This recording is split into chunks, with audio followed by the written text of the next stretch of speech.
doing the manipulation.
All right, what's up?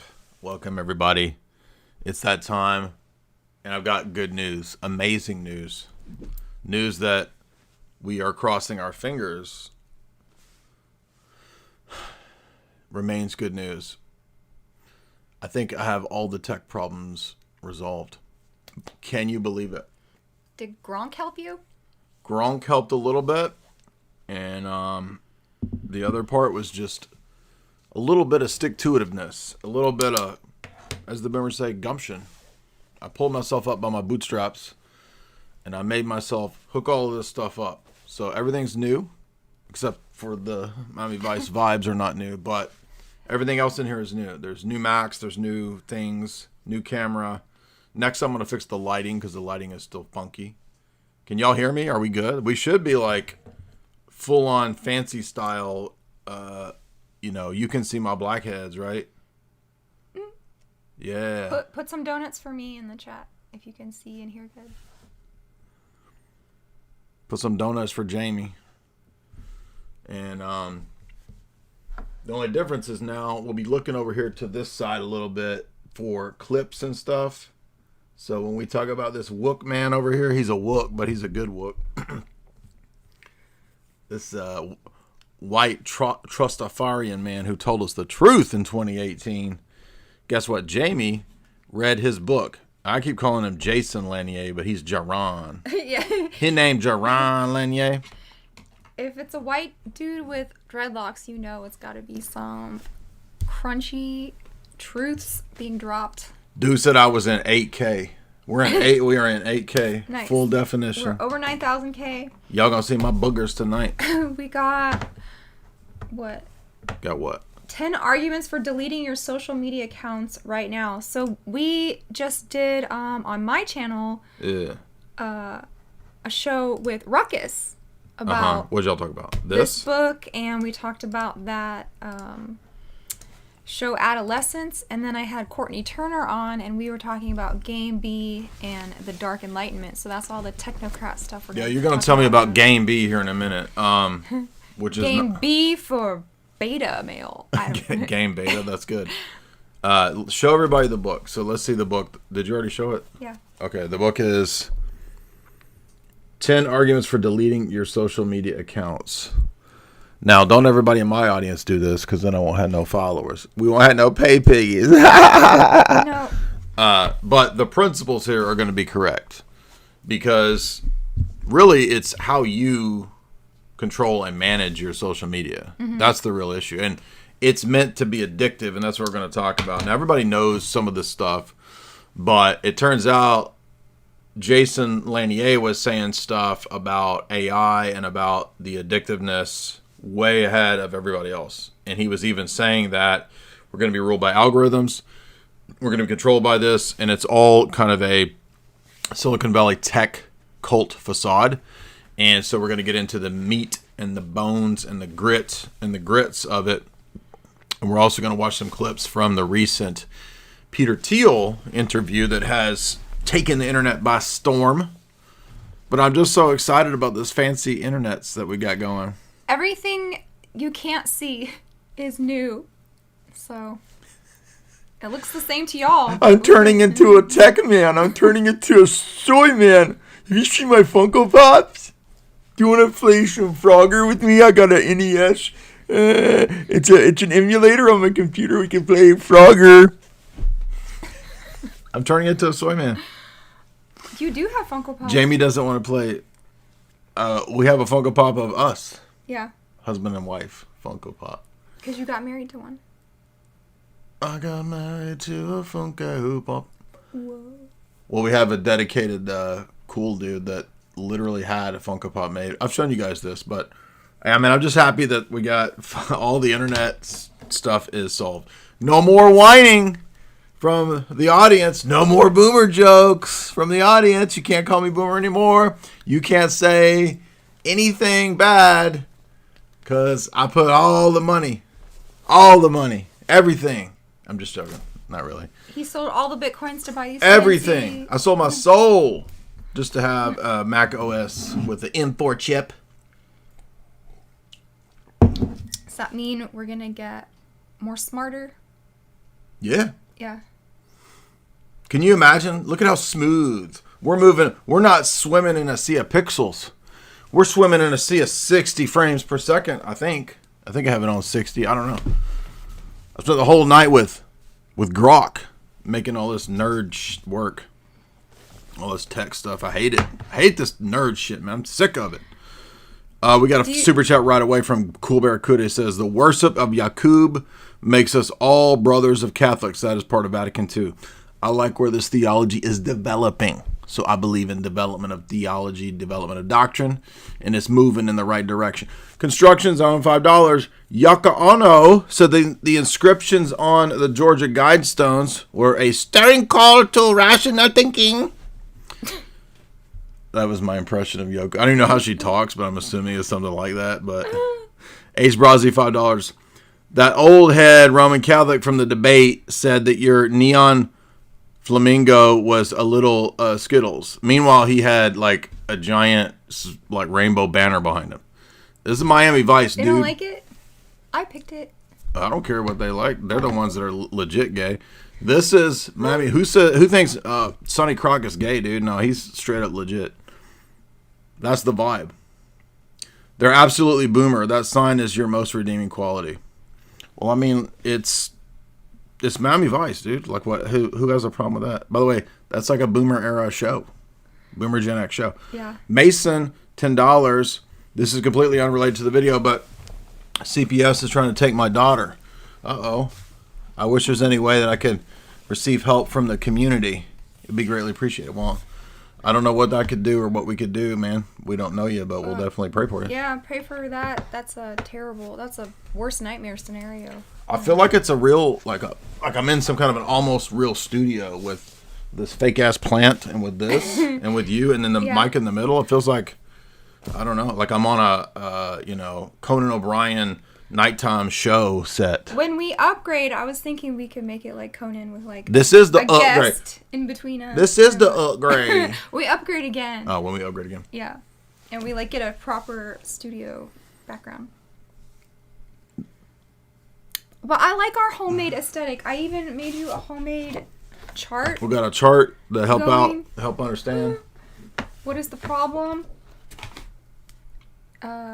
You gonna help us with the chart? Yeah. Do you want to do a Peter Thiel clip first, or do you want to do the chart, or what? This is your information, so I'm gonna chime in with my information. What are you more interested in? Game B, Dark Enlightenment, or Duran or Peter Thiel? Why don't we start with something that I don't know about? That is Game B. So tell us about Game B. We're going to learn some stuff. So that is Courtney's expertise. So I had her on my show, and the show is called Game B and the Dark Enlightenment. So basically it was... Do you got some Game B? Yeah. Hey, what's up, B? We used to have a friend in high school, and his whole thing, he always said, "Hey, what's up, B? What's up, B?" So that makes me think of like Adam from high school. Hey, dude, what's up, B? What's up, B? So this is all about building network states and linked up with Project Stargate and the idea of freedom cities or corporate city states that are like run like a company. So you mean like giant city-states, megalopolises? Yes. AI tech megalopolises, the mega city dystopian things of the future. Basically, Judge Dredd, the movie. Right. And in order to make these come about, there's going to have to be social unrest, there's going to have to be cataclysms, there's going to be a great reset. And the people to watch doing this game be, one is named Jordan Hall, who actually converted to Christianity not long ago. So Do we think he's a real convert? Well, that's the thing. It's like they're kind of using structures that are already in place. So they might want to take over the institutions. Yes. So they institutional capture. Yeah, they call that the what do they call it? Not the palace, the cathedral. Yes, the cathedral. There you go. So they... Well, I agree with this analogy though. The cathedral is a perfect analogy for the modern nonsense society. So they start speaking in like Christianese or like New Age Christian or Christ consciousness. Right. And that's where you get the new people that convert that are kind of sus. I don't want to name names, but we can all think of one, right? Or two. And what they want to do is destroy the Constitution and replace it with a president that is like a CEO or king. So a tech Nietzschean Ubermensch philosopher king, bro. Yeah. Because democracy's bad. So democracy's a failed experiment. Right, and I agree. But here's the thing: it's like they want to take the thing that's a problem, a legitimate problem, and then give their solution, which is just technocracy. And so this goes back to Plato's Utopia, and the technocrats and the programmers are going to be the new priest class of the AI that we have to go through to get to, you know, the protected deity of AI. It's a deus ex machina, a god from within the system. Yeah.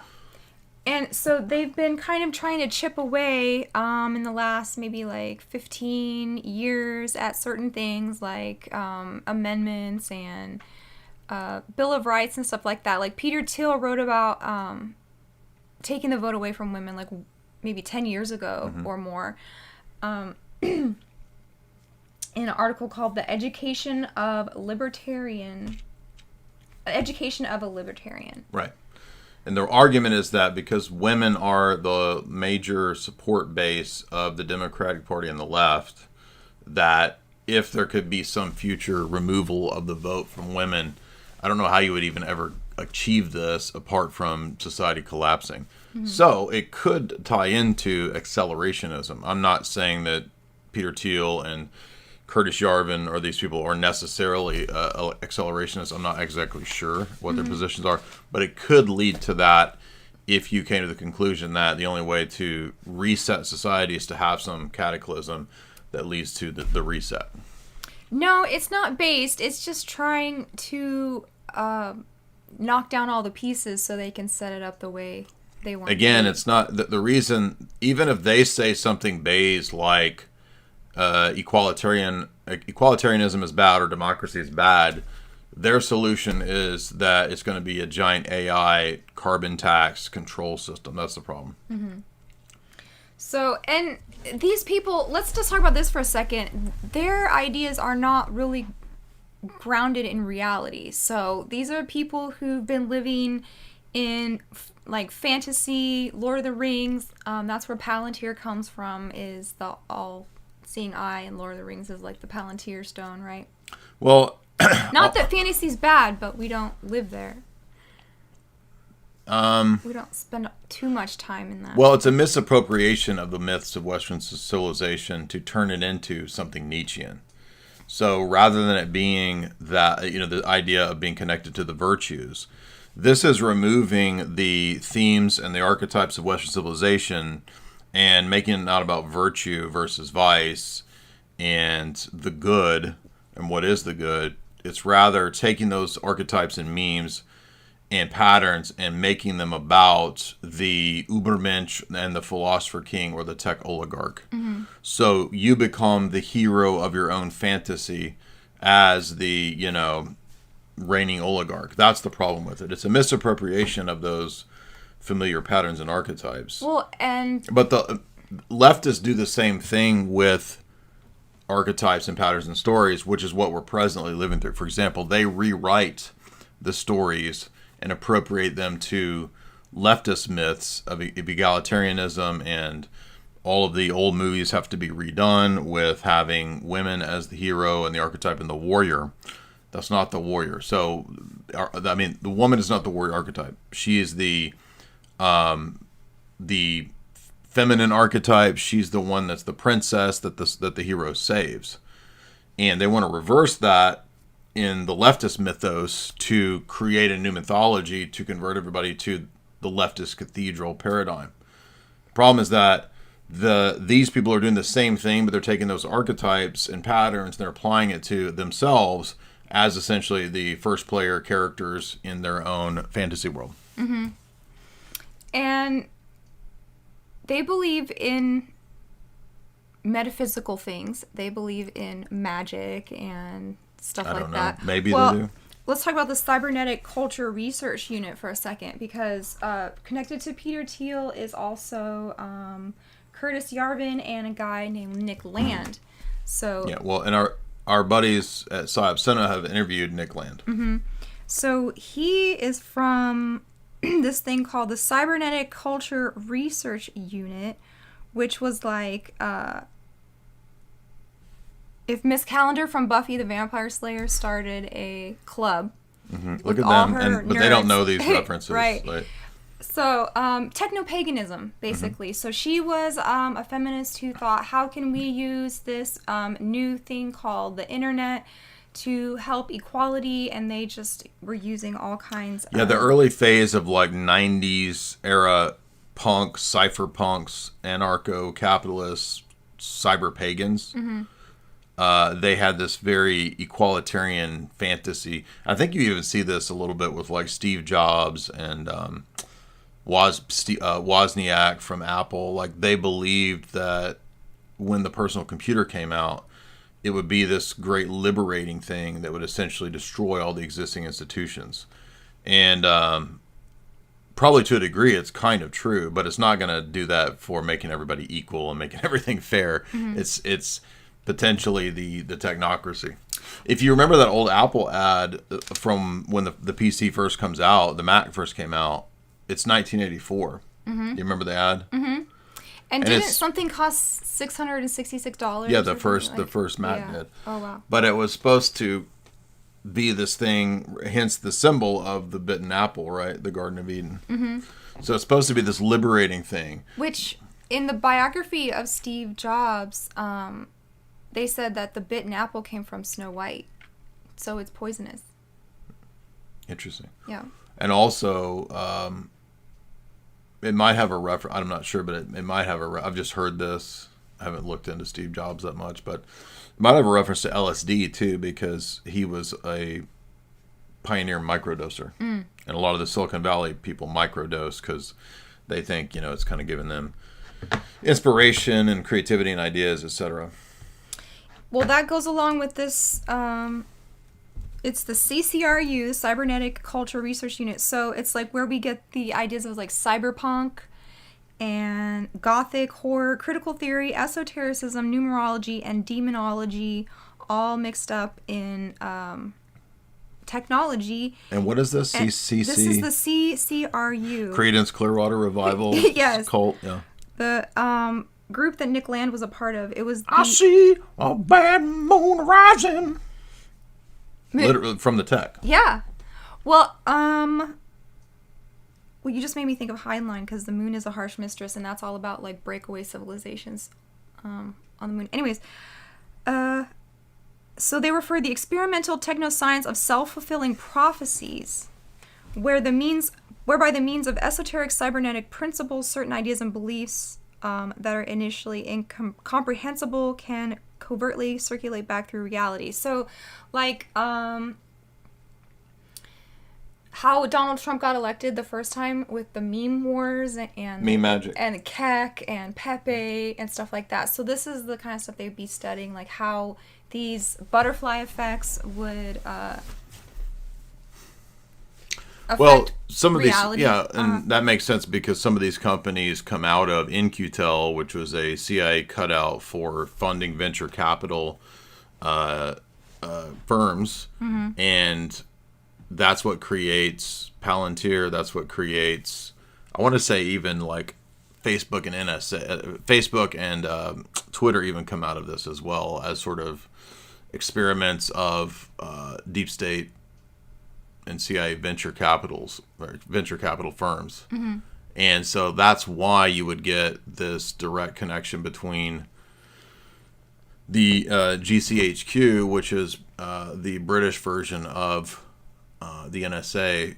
They were studying meme magic literally in the 2000s and 2010s.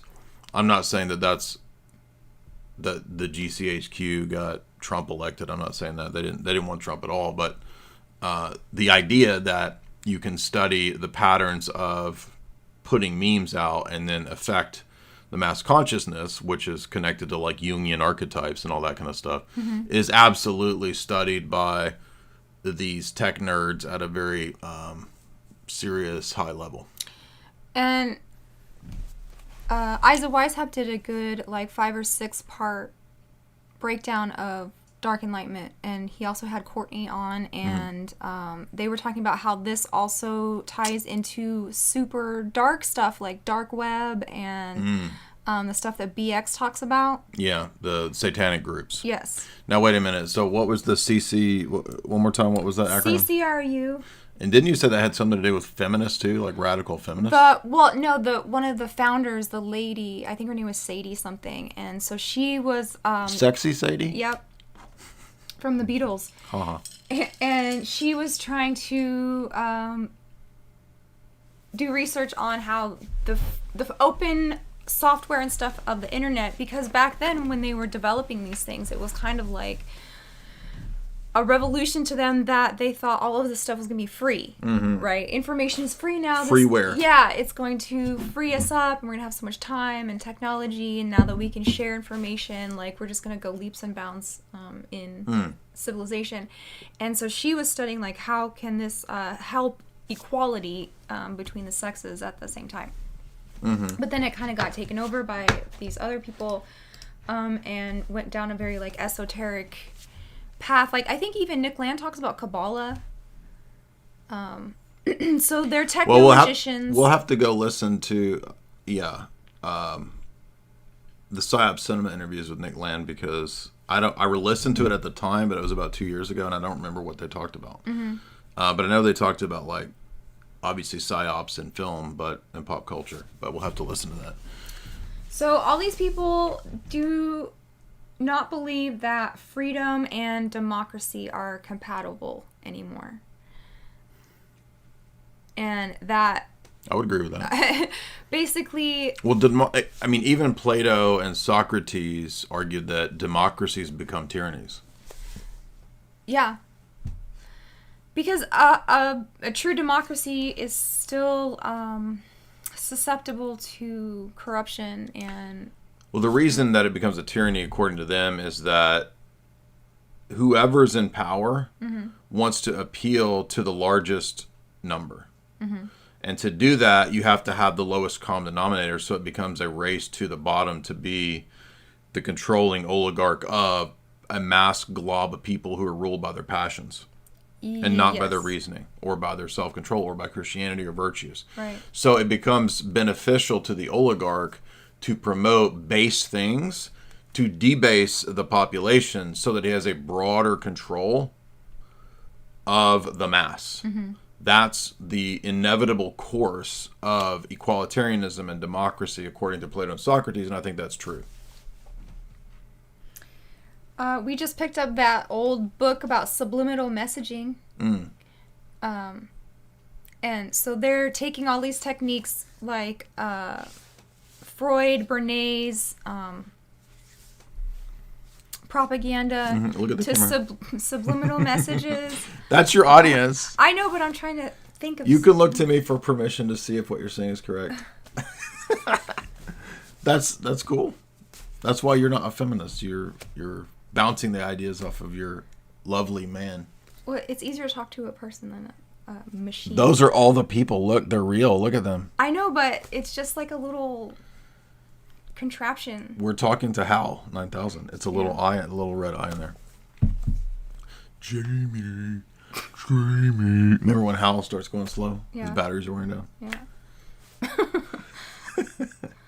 All right, where are we at? So we talked about Team B. We talked about that techno-paganism. Tell me about Dark Enlightenment. That is...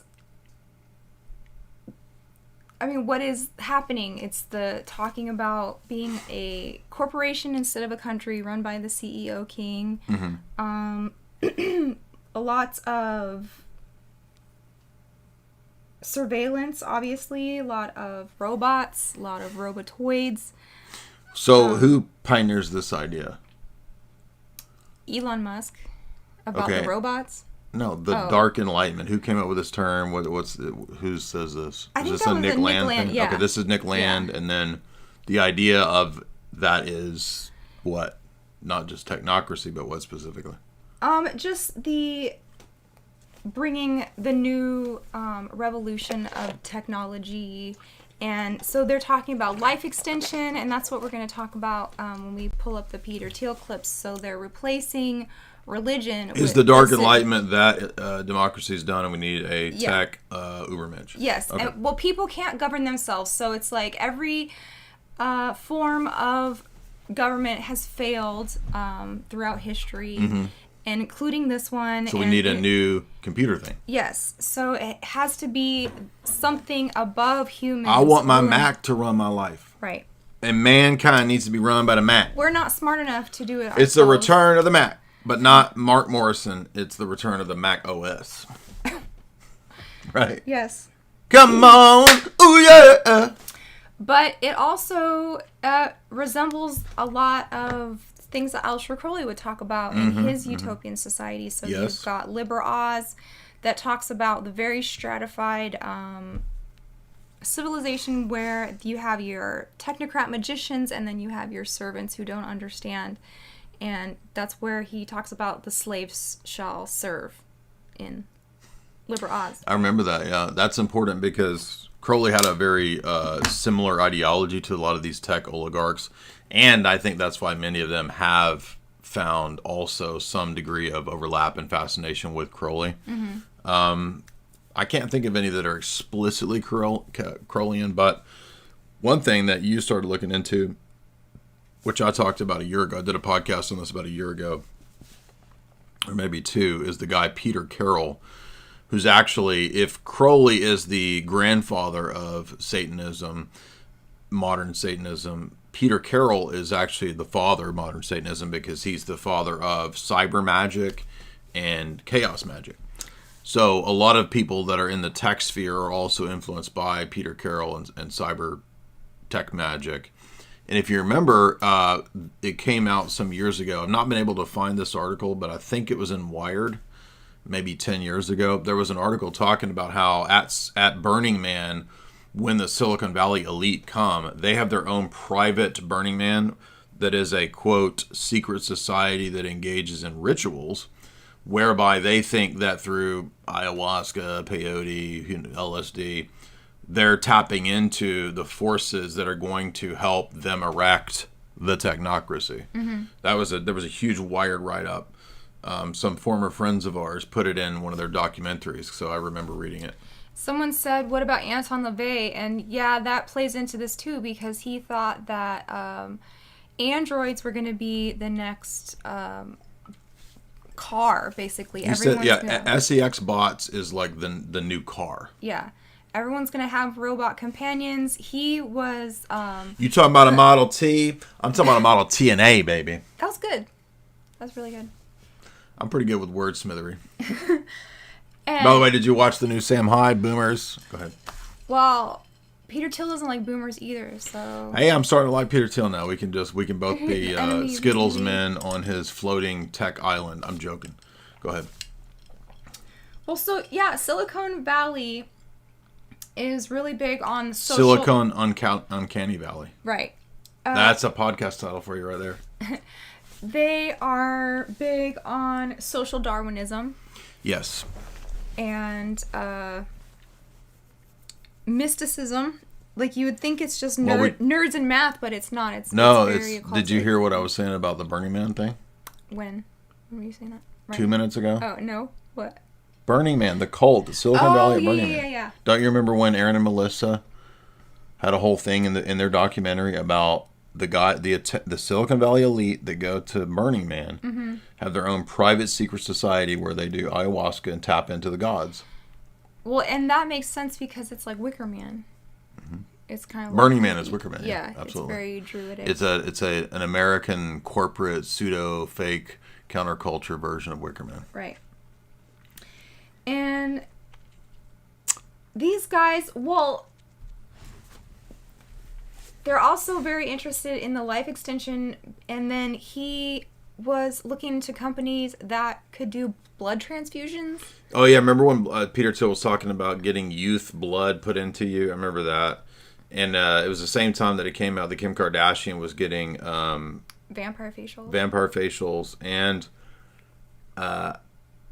when I was on with Elijah, we were talking about Peter Thiel, and I read the section in his book 0 to 1 where he talks about Palantir basically just creating all the tracking identification software for the CIA and the NSA. And we wouldn't have had bin Laden taken down if we'd not had Palantir finding bin Laden. That's what's in the book.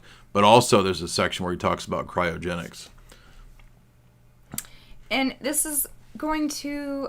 is that where you're going to the cryogenics part? Yeah, the life extension when he talks about Christianity and stuff and transhumanism. But I just wanted to mention that this is going to be tied into currencies too, and like different, maybe cryptocurrencies or like a centralized crypto. Yeah, this is all connected to the idea of having a CBDC, which is not Bitcoin, by the way, but a central bank digital currency, which is in some way tracked and traced. It's connected to UBI. So the idea is that the technocracy will actually free you from even having to work. So there's this Marxist socialist element that's part of it, utopian ideas. And then when you're free from work, you can supposedly just, live in your coon pod and your goon pod and, have sex with bronies all day long or whatever, dragons, whatever it is you do when you don't have anything to do. And that's what's being offered. But if you remember the Bill Joy essay that we've lectured through, which is one of the key elite texts, Why the Future Doesn't Need Us, Bill Joy was saying that when they were having these big Depop tech meetings, they were saying back in 2000 that we've already made the decision to get rid of the people. In other words, we're not going to create some sort of coon pod utopian fantasy. We're just going to get rid of you. Yeah. Remember? That's the purpose of that famous essay. Alex has talked about it for 20 years. You'll just be recycled into the Mother Earth again. I'm imagining convincing people to get in their goon pod where they think they're going to live in the sex matrix forever. And you get in there and it's just this machine that turns you into sludge that then powers the AI. Yeah, the goo. You turn into black goo that powers the AI.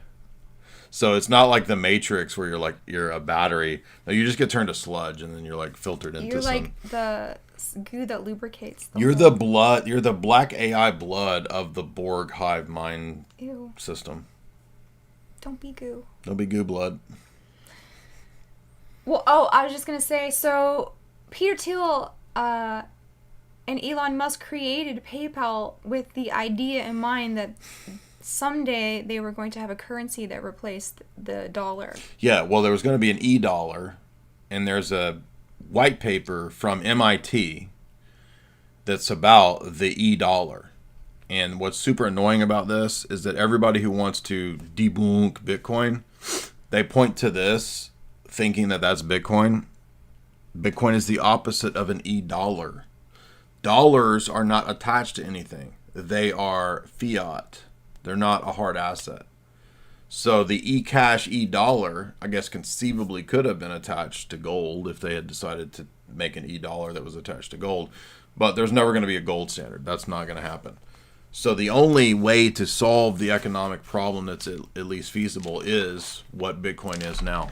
That is the answer to the dollar. It is not the fiat e-dollar CBDC system. CBDC competes with Bitcoin. Those are competitors. Yeah, so it's always been their dream to have a website that was a social network that all your data was on, and that you also did your banking and that's why In-Q-Tel, according to Melissa Mela in her CIA book that we've talked about, I've cited it for 10 years. She's the woman that was the handler to Angelina Jolie when she was training for her CIA studies for the movie Salt. Right around the time that she becomes a member of the CFR, she's studying under Melissa Mela, who wrote in her book that In-Q-Tel was a CIA front company to do Palantir, Facebook, and this was all stuff that Corbett talked about even 10 years ago. Have you seen the orbs? Let's not bring Sam Shamoon into this. No, it's like the orbs that... Not Shamoon's orbs. What was that movie? The orbs. What are you talking about? You talking about Lord of the Rings with Fool of a Took? No. Fool of a Took? No. Hold on. Don't be looking inside them orbs. What's that movie You'd go with crazy. the mustard blood and the orbs that fly around and kill you? Phantasm. Yes. Mustard blood. I knew immediately she was talking about Phantasm. Where are they? Boy, come here, boy. Phantasm's great.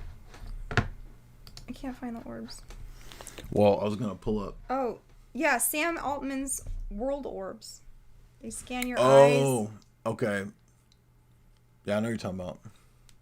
Okay.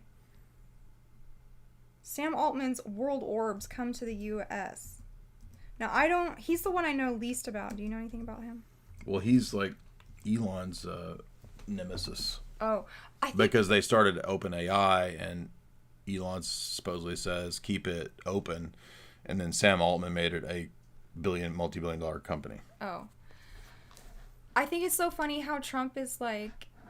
Boy. Okay. There's the Phantasm orb. Mm-hmm. And now look up Sam Altman's orbs. I think it's so funny how Trump is like triangulating all these technocrats to get them to fight over his attention. Who? President Trump. What is this thing supposed to be? I don't know. An eye? It's man-made horrors beyond our comprehension. What is it? Is it like Alexa or something? I don't know what it does. I looked into Sam Altman's orb, and all I got was lousy crypto. Oh, this is connected to his orb coin. That was supposed to be like the global coin that I think this failed. I don't remember much about this, but yeah. What does Sam Altman's orb do? Let me see. Why don't you ask the AIs? They would be the ones that know, aren't they? Let's ask Grok and see. Did you know Peter Thiel was in... Hold on, let's ask Grok before okay. you... What does Sam Altman's orb do? Sam Altman's orb, created by his startup Tools for Humanity, scans your iris to verify you're human, not a bot. It generates a unique digital code called a World ID, which acts like a global passport for your humanity. Oh, wow. Without storing... Pretty wild, right? It's all about proving you're not a bot in this digital age. Oh, prove you're not a bot right now. You can't do it. You can't. No, not without the orb. Not without the orb of destiny. Have you seen that orb? I don't know whether I'd rather have Sam Altman's orb or the orbs in Phantasm that like jack into your brain. Which one you want? They're both pretty. No, They both look like I'm a nightmare. anti-orbs. They're both a nightmare, dude. I don't want Sam Shamoon's orbs. I don't want Phantasm orbs, and I don't want Sam Altman. Basically, just stay the hell away from all orbs. Like, there's nothing really good in the orb sphere. The Palantir orb. There's nothing we really want to be involved in here. The all-seeing eye of Lord of the Rings is an orb. Cybernaut says for $5 that he cannot handle my chest hair. I understand. It's okay. Mm-hmm. Anti-orbial. Jordan Lofgren. What kind of butter you got on that camera? I ain't never seen nothing so smooth before. It's called 1080p 60 FPS with a Mac OS fast fancy computer. It's a fancy motherboard. Cybernaut, $10. Did you see the movie Thank You for Not Smoking? Thank You for Smoking. A long time ago, yeah. It was executive produced by Elon and Peter Thiel. I didn't know that. I remember hearing about that, but I've not watched it. It's about the tobacco lobby in 2005. Interesting. So as soon as they got rich, they were like, let's make some movies. Mm-hmm. Josiah Lear on $10. The excitement of logging in and seeing that there is a stream of Jay and Jamie, that's great. And that's not full of glitches and latency and skipped frames and frozen screens. Can you believe that we achieved this? It only took 5 years to figure out how to get a fancy ass Mac to make this actually run. It only took 5 years. Actually, it probably took more because I don't think when I was from 2018 to 2019 when I was streaming in 720, I don't think I ever had these problems. But as soon as I tried to stream in 1080, it was just 5 years of problems. But thanks to you guys, we have upgrade. We got an upgrade up in here. Pop. It's popping off. It's upgraded. Jewish Skeptic, $5. Step into the water. Wade a little bit deeper. Wet your feet in the water of his love for Baptist hymns. Even ever you converted from Eastern Orthodoxy to Judaism. Is that you or who? From Orthodoxy to Judaism. Sing Baptist hymns about converting from Orthodoxy to Judaism. That's pretty wild. It kind of makes sense though, because I met one time a Baptist dude called in who was, he was becoming Jewish and he was former Baptist. That was pretty wild. H. Brazzi, $5. He demands that you acknowledge him. Hello, H. Brazzi, $5. Austin Henley, You have $5. been acknowledged. Austin Henley, $5. All right, stop being cute. All right, stop. Be cute and listen. Ice is back with a brand new invention. Something grabs a hold of me tightly, folds like a harpoon daily and nightly. Will it ever stop? I don't know. Yes, I have Vanilla Ice tape. Someone said they've never seen you happy before. That's not true. That must be a new viewer because over half of the live streams over here are just nonsense and silly. And I'd rather be doing that than all this idiot Antichrist Roman Catholic nonsense. These people are crazy. What are we just talking about? Oh, Vanilla Ice. Ice. I had this tape, dude. I thought this was so awesome when I got this tape. Ding ding ding ding ding ding ding ding ding ding ding. No, I want the actual cassette, dude. Yeah. No, that's not it. Not the best of. I want the original. Actually, it popped up right here. This. To the extreme. To the extreme. Man, I remember when I got this thing, I was like, yes, this is so cool, dude. Look at that tape. Do you think Vanilla Ice approves of technocracy? We were just talking about it. Jamie and I were talking about today. Can you believe that Vanilla Ice ended up being like the most Chad and based of the 90s rappers? All the other rappers ended up being fake and gay. And then Vanilla Ice ended up being like $50 million with a bunch of cars in Miami. And everybody was making fun of Vanilla Ice too. After his one-hit wonder in his album, everybody was making fun of, oh, Vanilla Ice, he sucks. White rapper, ha ha ha. And then he ends up being the one that's actually straight and wealthy. And all the other ones like lost all their money, they're gay. Except for maybe Dr. Dre. He might not be. He's a little weird, but I don't think he's gay. Do you? Is he married? Dr. Dre? Yeah. I don't think so.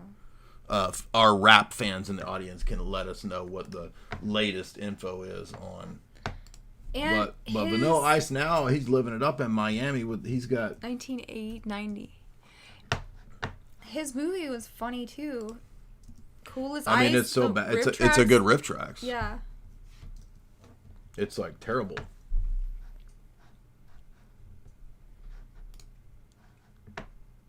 Remember his? Oh yeah, I forgot he had a reality show. Remember that? No. What is he? Yeah, he had a reality show. show. Does he redo houses? Yeah, he was like redoing houses, flipping houses. That's what he did. That's right. Yeah. Like I think his cars alone are worth like millions and millions of dollars. Anyway, Vanilla Ice is, at least as far as we know, straight and based. he ended up being better than like all the other so-called bad boy gangster rappers who were all like fake and gray, dude. Anyway. Someone says Dre equals rainbow flags. Dr. Gay. Hold on, I'm typing in the wrong. I'm getting it mixed up here. I gotta type into this fancy computer. I'm so used to typing into that old ass crap computer. Slowboy Whiteboard's here. Is Dr. Gray? Dr. Gay? Suge Knight says he's Dr. Gay. I don't know, man. I don't know if I can believe Suge Knight, though, because he tried to throw Vanilla Ice off of a balcony, dude. I don't believe him. Well, was Tupac Skittles or? Well, hold up. Talk about vindication. If Suge Knight was going to throw Vanilla Ice off of a balcony, hasn't Vanilla Ice come out on top of all of this stuff? He's beating everybody. It's just crazy. All right, what's up? What'd you say? I don't know. Jordan Lofgren, someone give me out $5. Get me out of this contraption. What contraption? Oh, talking about he's meaning that he's in this little machine. I can't see them. He wants to be real. Wait, go back. He says, "Can anyone see me? Let me out of here. I want to be real." He's inside that little black machine up there. Is anyone there? Austin, $5. I've never seen Jay looking so happy. Well, hey, after 5 years of never being able to figure out how to solve the computer problems and spending all night last night hooking all this crap up, literally like until 2 or 3 in the morning. Yeah, I'm happy. Mike 3. Horrifying, $2. Do you mean orb. Dr. Dre or? I think it was about the orb. I know what he means. I'm making jokes.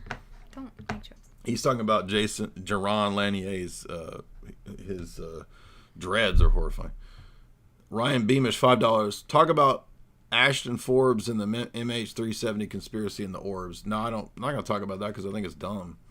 I just think there's no warp technology where their orbs are creating portals. That's all. I think that's all fake. But I appreciate your question. Prophetic, $10. Do you think the future of America will be crackers only, or do you think that other citizens have a place in this, I can't say that, country without having to worry about second-class citizens? I don't really see any way out of fixing this country, honestly. So I don't know how to even answer that. I don't think America ever even could be a white-only country because it was already... Okay. I don't think it ever could be. Just because we're cooked, of dude. Who's here already. We're cooked. So figure out how to get your Bitcoin and be ready to go out in the country. That's all I can say. But I think it still could be a good nation, even multi-ethnic. Well, it's always been multi-ethnic, so yeah. That's not the problem. But when you import like massive amounts of people from the third world, that's the problem. No, but we probably shouldn't talk about this stuff, should we?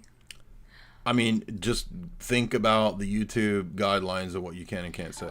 I would just say, like, there's a difference between somewhere like Ireland and somewhere like America. Like, yes, Ireland, I think it could be a mostly one ethno state. Ireland? Yeah. Yeah. I mean, like Japan. Right. Or even Britain or somewhere like that, but they're all cooked, so it doesn't matter anymore. H. Brozzy, $5. This dude prophetic is either an Indian LARPing as black or Fed posting. That H1B visas come here. Watch Jerry Jones. Jerry Jones. Watch my episode 2 of Sam Hyde that I wrote on.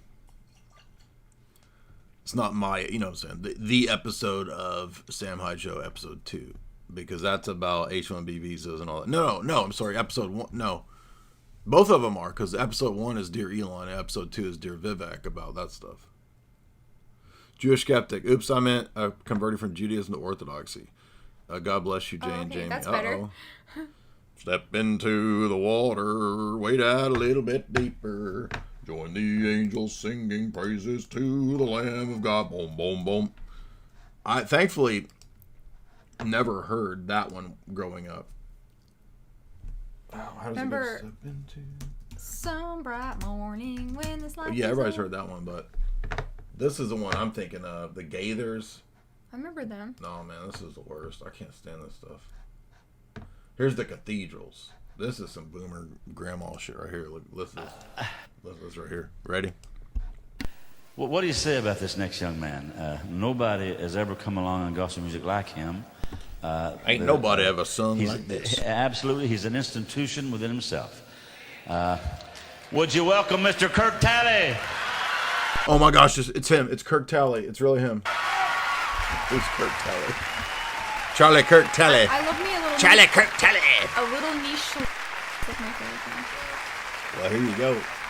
I was thrilled with Step Into the Water. I wrote that song after hearing a guy, a preacher. You think Kirk Cameron over here is straight? Hoskins just used that phrase in a sermon that he preached at a revival that the Cathedral sang in Lenore, North Carolina. And we The anticipation is just killing me. Get into it, Kirk. were sitting back in the choir, and behind Phil, we had sung and he was speaking. And he said, it's time we as Christians need to step into the water. And I don't know why that struck a bell with me, but I just knew there was a chorus there, and so I took out a pen and paper and wrote the chorus. Here we go. That's what I'm talking about. Step into the water. Wade out a little bit deeper. The water. A writer, I think, and it was Take it forever to get to it. 9 months in Those a row. Christian barbershop quartets always have the best basses. Like they have Well, the Oak Ridge Boys had the same the dude. bass can go way low. Do it. Elvira, giddy up, bop, bop, mow, mow, giddy up. Yep. Elvira, my heart's on fire. Elvira, giddy up, giddy up. When he does the thing, they go crazy. Like when he goes, bop, Oh, bow, yeah. bow, and When all the- the women go, shh. All the when the Oak Ridge Boys sing and the women go crazy at the guy with the He goes, bass. bop, bow, bow. And they're like, woo. You know what though? There's something to this because, remember when we were watching all of the women reacting to the Righteous Brothers, Oh yeah. and then when they start singing certain notes or when certain deep voices come on, the women go. There's something about a bass voice that They love it. vibes with y'all females. What do you think? They love it. Okay, play the song. The water. Wait out a little bit, a little deeper. Wet your feet in the light of His word. Step into the water. The water. I'm afraid if I play too much of this, though, it's gonna be we're gonna get copy dinged. I like hearing you sing better. Step anyway. into the water, wade out a little bit deeper.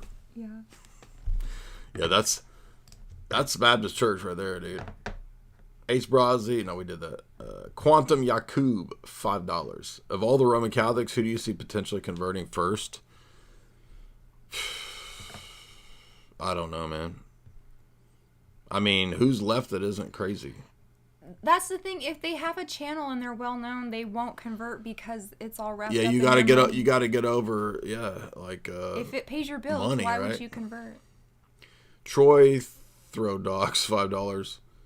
If it's true that it was a clear and black night, a clear white moon, Warren G's on the streets trying to consume. It was a clear black night, clear white moon, Warren G's on the street. You know that one? Is that Vanilla Ice? No, Warren G. And they just hit the east side of the LBC on a mission trying to find Mr. Warren G. You know Nate Dogg. That's Nate Dogg. She knows Nate Dogg. She's heard me play Nate Dogg. Music and me. Remember Nate Dogg? Yeah. And he has that song about Nate Dogg has like smoking. 3 or 4 good songs. There's Have you Music in eaten- Me, there's a weed song, and then there's the one with Warren G. Anyway. Myron Chuck, 10 pounds. Where are we at? Thank you for putting THX 31138 back on the radar. Do you have any thoughts about Lucas and Henderson being on the same track, at least in the 70s and 80s? Forgive me, Myron. Who's Henderson? I don't remember. So I did just do a long chapter on THX 1138 for Esther Hollywood 3, but I apologize. I don't know about Henderson off the top of my head. I think it's there's a lot of those 70s movies, like Boorstin that did Logan's Run. A lot of those 70s dystopian movies were all kind of in the same thread. Mike, $35. LMAO, yes, the Orbs, but also Dr. Dreads. Charlie Kirk, smile, $5. Did you see Trent Flag? Yeah, I shared the weird Skittles banner on Twitter and on YouTube. Every day I'm struggling, $20. Part 1. Jay, I heard somebody say that uncontacted tribes in the Amazon who haven't heard the gospel can have a relationship with God since he condescends to our nature. He said Paul said this. Well, whatever relationship or connection they have, it doesn't appear that through the knowledge that they have that's natural, that it's enough. Because anybody who is going to be, quote, saved requires supernatural grace. So I would say the only way that they would get out of this is if God in some special way preaches the gospel to them or shows them the person of Christ, and that can happen. Christ can come to people in a vision. He can appear anywhere, even if humans fail to preach the gospel, right? So, for example, in the book of Revelation, we hear of an angel flying through the heavens preaching the gospel. So even if it fails in terms of human exertion to go and reach every tribe or something like that, or there's unreached peoples, conceivably that could still occur through God himself. For example, we hear of Muslims I don't know how true this is, but you hear these stories all the time that Muslims have dreams and the real Christ comes and speaks to them, and they realize that the fake Jesus in the Quran isn't the real Jesus. Every day I'm struggling, $100. My question is, how do we draw the line between the sentiment of Vatican II's Roman Catholic ecumenical positions? Don't we run into a danger in terms of the incarnation? It's arbitrary if a tribe is capable of communicating God without the gospel. Yeah, exactly. That's what I'm saying. Like, you can't connect. So the presence of the Spirit, according to St. Maximus in one of the Ad Thalassiums, is that, yes, the Spirit is everywhere present, but not in the same way or the same mode. So the presence of the Holy Spirit in the sacraments of the Orthodox Church are unique. Just like there's no Eucharists out there in the jungle. So whatever means and ways by which God reaches those people, it still has to be some revelation of the person of Christ. And God can do that. But that's really the only way. It can't come just through the innate knowledge of nature or something like that. Hence why it has to be this supernatural connection. Because salvation is, faith comes by hearing by the word of God. And so faith is partly knowledge. It's not totally just knowledge or an assent to propositions. But that's why Paul preaches to the pagans and he says, the one that you don't know is the one that you need to know. Serious Machines, $5. Do you have any thoughts on Hyde-like comedy?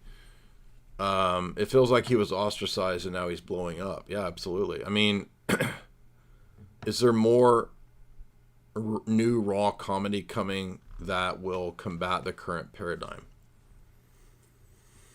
That's an interesting question. I mean,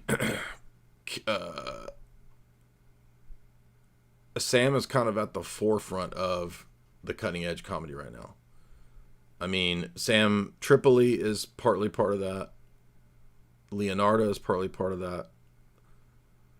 But of course, stand up is a little different from like other types of comedy that's, sketch comedy or like Sam Hyde show, which is a mix of monologues and riffs and sketch comedy. So I don't know. That's a good question. Who's the next cutting edge funny people? Maybe we are. You are. Maybe we are over here. But that's what we'd like to see. Because when you have like a takeover of the liberal elite structure, the cathedral, then the only people that are going to be against the establishment or counterculture are the ones that are comedians that are not the crazy libs, but there's not many of those. But you guys in the chat, I'm sure you guys could think up some other... I actually was thinking about doing a show just on like favorite sketch shows and favorite comedians. That'd be a funny show. We talked about it on Twitter, but I haven't actually done the show.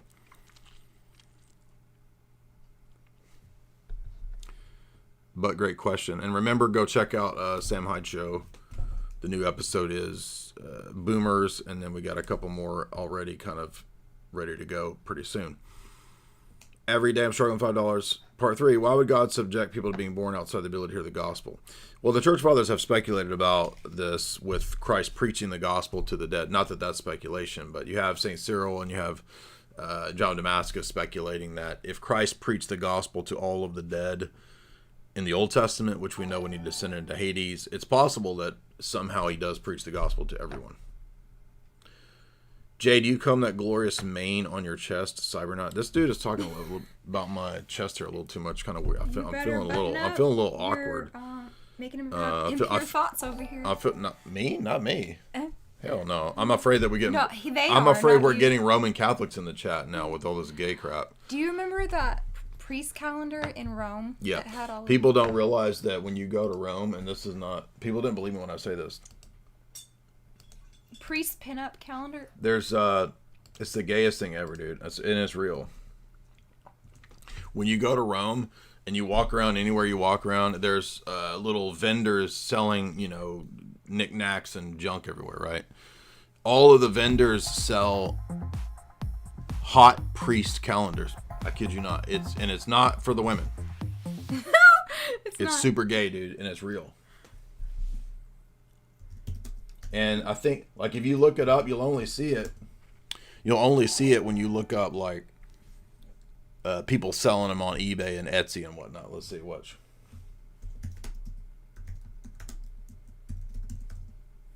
And they do it every year, too, because it's popping up, like, different years. Yeah, this is it right here.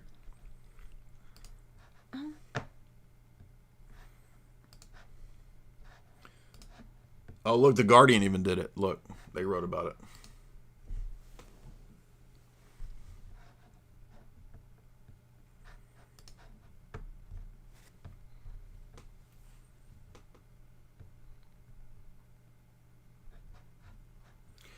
Now, you might think, well, but this is for the ladies. It's not for the ladies, dude. It's super gay, man. I'm telling you.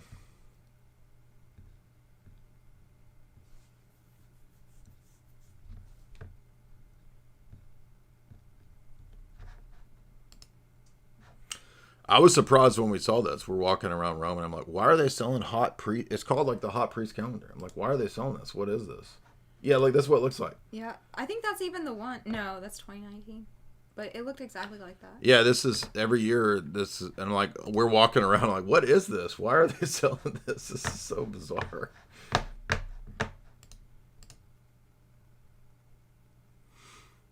And it's gay as hell, dude. Well, speaking of the Vatican, we were talking about Antichrist. Bunch of damn butt buddies, dude. And Peter Thiel. Butt buddies, butt buddies, butt buddies, butt buddies in Rome. Justin Henley, Jay is sleeping on the Ortho Thugs. I don't mean to. I watched Jim Bob and that dude. I'm sorry, I don't mean to be rude. I forget the guy's name, but the guy, Jim Bob and his co-host. I watched some of that the other day. Why are you spamming? Please stop spamming the chat. But buddies and me. Jewish Skeptic, $5. Does the Alexandrian tradition address how Christ makes up for shortcomings of the church militant when it comes to preaching the gospel to all. That's kind of what I'm getting at, yeah. So I know St. Cyril of Alexandria discusses that possibility. And I know John of Damascus discusses it later on. And there's probably more, but I'm just not aware of it. Why it's the Alexandria tradition, I'm not sure, except that they always tended to focus on the cosmic scope of the incarnation and redemption more so than like the Antiochian tradition focused on Christ's humanity. So LW, $5. Do you have a ballpark on when you plan to pull the grid and go off grid? Pull the plug and go off grid before all of the CBDCs, UBI, transhumanism is normalized and we were plugged into another nested simulation. Well, I'm pretty positive that that won't all necessarily come about. They might try this in certain areas, they might push in certain regions, but I don't know that we are necessarily in the end of the world or the end times. We don't know. So no, I'm not really planning to like leave and go off grid. In fact, what we're going to do is, as Bitcoin continues to go to the moon, I will expand into doing the things that I like to do. I will do more of the comedic stuff. I will do music. I will be rebranding as DJ Dong Butter. We're gonna have a full-on variety show where we sing. Yeah, we'll just have fun and play instruments and do talk what we want to do. Conspiracies and be goofy. I mean, I told you guys on Twitter what I was gonna do, and y'all don't seem to believe me. Let's take a look at this.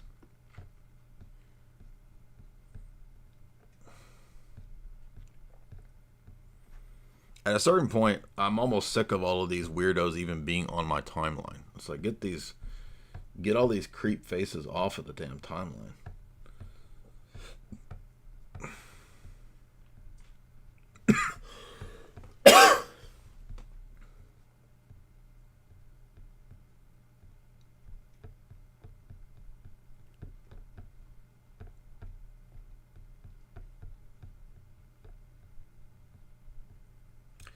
Well, where's it at? There we go. Right here.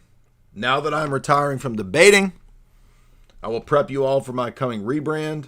The hottest 90s raver, DJ Dong Butter. That's how we get this camera and this stream to run as smooth as butter, because I'm DJ Dong Butter. Not really. That's not really going to be my name. Stop freaking out. Don't freak out. DJJ. That's goofy. Cybernaut, $5. What do you think about JD Vance and his ties to Thiel and Palantir? I mean, it's pretty well known now. I mean, I'm not sure. Like, I mean, the vice president doesn't really do a whole lot, so I'm not super worried about it. But as far as I can tell, I hear that is there. Did you come across the Thiel Vance connection? Yeah. Did Courtney talk about it? Yeah. Okay. So he's the one that pretty much supported JD Vance his whole career,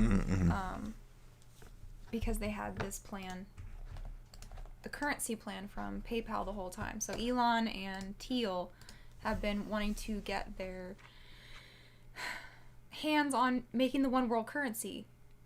Well, I want to remind you guys that the solution to the one world currency is Bitcoin. So if you want to get started on Bitcoin, you can look in the show description and you'll see there Swan Bitcoin. That is a Bitcoin only company, and that's my referral link there. If you're interested in Bitcoin only and just buying and transferring it off to your cold storage wallet, you can do it right there at Swan Bitcoin. Also, remember that we have a show sponsor, and we're going to get to some more of Jamie's notes here in just a second. Show sponsor is chalk.com, the best in supplementation.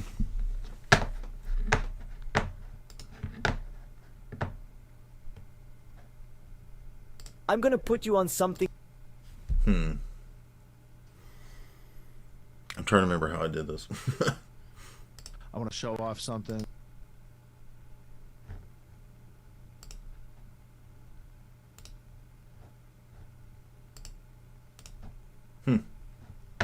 Well, I used to have the ads ready to go, but I don't know. Now the ads don't seem to go like I thought. Well, I knew there would have to be one. There had to be one area of mistake here. Oh wait, I know what I got to do. Move this down here, and then do this. I want to show off something that we're all proud of. I got a browser here. This is Jay Dyer's much vaunted, much sought after Philosophy 101. Now, he just got this page up. We are just testing it out. You guys are some of the first people in the world to see it. I want to say, for my part, it's not Philosophy 101. I think this is a mistitling. I really think of it as like Philosophy Unleashed, because a Philosophy 101 course, they give you kind of some useless information that you can't make sense of. Jay actually lays out over 12 weeks, dozens and dozens of hours put into just the presentation of this, let alone the hundreds and thousands of hours of research that it takes to have a coherent evolution and history of the origins of philosophy, the uses of philosophy, the different ways to look at it over time, and how that has been brought about to what we have today, which is almost an absence of philosophy on the objective logic and reason side, and an overabundance of woke philosophy that is irrational, is made up day by day as people are like, I think we should bring racism back. And then here's a justification. And then it gets wokeified and spread out. And then all of a sudden you have a bunch of communist, socialist ideas where you become the property in action. You need to be able to stand your own ground. It helps to have a foundation in philosophy because it's a method to find truth. When you get down to it, philosophy is there because you love truth enough to go and learn how to find it because it's valuable. So if you're interested in things like that, there is the landing page. We'll link it up in the notes. It is a longer one, so we'll get a shorter URL for this. I'm sure Jay has a link on his page. I just wanted to show it off. Now you know it exists. You can go look for it and see why this is not your father's philosophy, right? So well done. I'm proud of everyone who helped to produce and edit the course. And of course, Jay did a flawless job in presenting I'm going to the course. put you on something crazy real quick. Most of these Zoomer gym bros are consuming macro-guzzling synthetic dyes and synthetic sweeteners on the daily. They don't even know it. Goofy AF. There's nothing great about that. Do not listen any further unless you are an alpha or sigma male. This is important and there could be consequences. There's a new certified sigma male pre-workout powder for sigmas only. It is guaranteed to empower you to dominate your co-workers, fire your boss, aggressively gamble, or invade a small village. Chad Mode stands out from the crowd by excluding artificial flavors, preservatives, sweeteners, and dyes. We've even avoided so-called natural flavors, which are actually not natural at all, ensuring a clean and effective formula. Experience the pure goodness of Chad Mode, colored with organic blue spirulina extract, organic lemon, cherry, and organic maple crystals. Forget synthetic caffeine made in a sketchy Chinese lab. Embrace the natural power of organic green coffee bean extract, which will get your mind going and pump you up to the max. Chad Mode is made in America with all clean ingredients, the first clean pre-workout of its kind. Why are these people adding synthetic sweeteners to every single pre-workout when there are many studied downsides to consuming nasty fake sucralose? Each dose of Chad Mode contains the kick of a cup and a half of coffee, delivering a surge of energy alongside essential vitamins, minerals, amino acids, and herbal extracts. Chad Mode will allow you to fire your boss and dominate anyone who opposes you. Chad Mode will make you more All right, now to the guy that sent the big fat super chat here, but you retracted it. I can't tell if it looks like it went through. So to Czar Nicholas, if you did not mean to send that super chat, because I noticed it looks like you retracted it because maybe you put in too much money. Just send me an email at my website email and let me know who you are and all that, and I will refund you. Unless you did mean to send it, but you didn't want to send a message. So, but I don't want you to lose, $300 Canadian or whatever, if you didn't mean to do that super chat. Cybernaut $5. I mean, because he's presumably the lead 2028 Republican candidate. Will they play the long game for a? They could. I mean, yeah, maybe they got like a tech overlord control structure going with JD Vance. I don't know. Well, they're noticing that. I mean, even mainstream normies are noticing how many correlations this has with like prophecy and currency and Antichrist and stuff like that. So even the New York Times, I think it was, they just had a big interview with Peter Thiel where they were discussing all of this because they were like, this sounds very Antichrist. And so the interview was talking about how, well, would you rather have the beast system or would you rather have Armageddon? Because that's what we're heading into. So this is the false dialectic that they're giving people. It's like, would you rather have mutual assured destruction in nuclear war, or would you rather be like surveilled and watched all the time? So these are your two options. And I took some screenshots of the written interview, and then we can play some clips if you want. But they start out talking about that how Peter Thiel and the technocrats think that we are in a stall right now, that we have not made as many advancements from, let's say, the 1970s until now that they had made in like 1870 until 1950 or something like that. So he's like, you think that we are getting so much more advanced, but he's like, actually we are in some kind of like... Oh, I've heard this. Someone else talks about this. I think Chris Langan talked about the same thing, the highest IQ guy, because we were going to try to get him on Sam Hunt, and I think he was talking about that you think tech has done this amazing advancement, actually hasn't. They even refer to it as the Back to the Future theory, like from the Wild West Back to the Future to the modern time. You talking about Will Smith, Wild West? Yes. Girls. That's his new I like song. pretty girls. You, and you. Oh my God. Oh man, I was crying laughing at the new Will Smith song. If y'all haven't watched something that you want, if you want a good laugh, go watch the new Will Smith song and pay attention to it. It's gonna crack you up, dude. I feel like and all of the videos making fun of it are just as funny as the video. This is a humiliation ritual. That's what the guy making fun of it said. If you've not watched this, dude, you gotta go watch it. And because he's got a bunch of like ratchet hoes in there that do not look good, and he's like, 5, that's a 10. Yeah. So it's like 2 5s is a 10. Two ugly girls equal a pretty girl. In Will Smith logic. That's Will Smith math. And also, look, he's like dressed like Carlton, and they're like giant goddesses, and he's like this little bitty simp man. Look at him looking up. He's looking like Carlton now. We thought he was the bad boy, right? Poor Will Smith. And what's he doing with these funky ass chicks on here looking rough? And then he's over here saying, I'll buy you whatever you need. Ladies, hold up your drinks, please. So he's having to pay for any girls to just even be around him? What? Y'all look pretty to me. And look at this chick. Look like a freaking Barbie doll. Ugh. He's dancing on her shoulder like he's... What's his Jiminy Cricket? And, oh man, this video is just something else. And my favorite part is when he's arguing with himself. This part he goes, he says, I can't even remember the lyric. Here it goes. Let me play it. They pretty to me. They pretty to me. It's like, I ain't saying that. Wait, what does it say? Not a lot of women not pretty to me.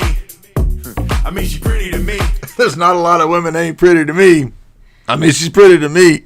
What is he? But he's at therapy. So this is his altar. These are the two Will Smith altars. It's like, oh, they didn't even see it. Shoot. Let me go back. Yeah, so they're not even seeing this. Damn it. So here's the ratchet hose. Looking rough. Here's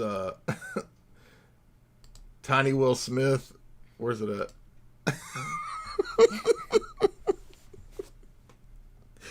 Here he is on the purse. He can't even dance right now. Here he goes. Not a lot of women not pretty to me. I mean, she's pretty to me. And like It's funny too when he goes, I like you, and you. what your brain says when you have beer goggles on. It's even worse than that, though, because he's not like he's just hitting on girls. He's like simping and being like, I'll buy you whatever you want. Please hang out with me. I'll make a phone call. You'll be on Vogue. It's like, Vogue? Anyway. Are the pretty girls in the room with us? Because they're not in the video. Xavier, $5. The anime called Psychopaths deals with transhumanism, the systems being safeguarded and propped up and enforced by a surveillance state. It equips all of its protagonists and antagonists with fundamental philosophical archetypes. Interesting. Want to watch that. Alula, $5. Thank you. Adams K. Arson. Jamie for the win? Question. Porkmeister, $5. Is there a smacking loud Apple archetype? Shout out to Jourdain. There is. But it's also a Skittles archetype. Solid Snake, $5. Premise 1, Cork Kent is a metaphysical premise. 2, there's no way to come to the God conclusion. Pope Unitus and Sheikh Frogger worship the one true God. That is actually valid and that is not fallacious. Groove Monster, $10. Another book recommendation, From Transgender to Transhumanist by Martine Rothblatt. It is also promoted by Ray Kurzweil. Yes, I'm familiar with Martine. We have covered Bina 42,000 or whatever and Martine multiple times. We did. I think we covered it with Burma's too. So there's a bunch of, let me do these super chats over here on Streamlabs here. Musculus, $5. Research XUSD blockchain. First crypto backed by nothing but commodities. Soon all over the world. Okay, I'm not familiar with this. Charshi, $3. I'm Protestant converting Orthodox. It's been I was a long time Ruslan sub. Last week, I was going back and forth in a long DM with Ruslan, trying to get him to open his mind a bit. It was crazy how in denial he was. How did he come across when y'all were together? Well, when we went out to dinner, we didn't talk about theology. We just talked about life and things in general. And it was just a nice, normal dinner conversation with me and him and Jamie at a restaurant in San Diego. And then the next day, I didn't know what to expect because his show, I had no idea what he wanted to bring up. We didn't really talk about a whole lot of what we were going to do. And then it ended up in that, really we only got into a debate in that last hour and a half about sola fide. So he didn't seem super obstinate. He just seemed to be, in my view, kind of just making arguments that I didn't think were very convincing. Half Heart Channel, Hall Fart Channel, $5. I am the next cutting comedian. Duh. So Mr. Hall Fart in his channel is the future of comedy. Here's $1. Hall Fart says to not show AI generated crap again. What's the AI generated crap? I didn't know we should. Is it maybe everything? Oh, that commercial maybe. Which commercial? The chalk one. Oh, that's supposed to be funny. That's irony. Look that up. Comedy, man. That's called irony. It's actually the chalk guy that made that because he thought it was funny. How just ridiculous that. People think I made that ad. It's the chalk dude made that ad just to be funny. Ken Fresno, $5. Why was Trent flashing dollar bills? Was he going to buy some hot priest calendars? Actually, probably. Musculus, $10. Jay, again, research, blockchain holdings. Okay, well. I think that's all those. Ooh, donuts. Zepp Ryder became a member for 20 memberships. Dang, he's just throwing them out, just passing out memberships. Speaking of memberships. Hold on, Duster, $10. Thank you, Jay. I converted after we spoke a year ago. I am newly illumined since 2/23. I have an Orthodox friend who is willfully ignorant on certain geopolitical questions. Is this sinful or a passion's protection? Passions Protection. Wasn't there a stupid ass soap opera called Passions? Yeah. Yeah. I don't know. I mean, there could be multiple reasons why a person doesn't care to get into these more geopolitical minded questions. So I couldn't say what your friend's reasonings are, but I'm glad to hear that you're in the church. Xavier, $2. You missed my Streamlabs donation. Xavier, let's see. People have been giving me donuts and I can't even see. Well, you can read them on your channel. Xavier, I read your anime super chat, so he must have said that before I read it. Jay, I bought your website, CK, $20. By the way, CK made a good video the other day. Shout out to him.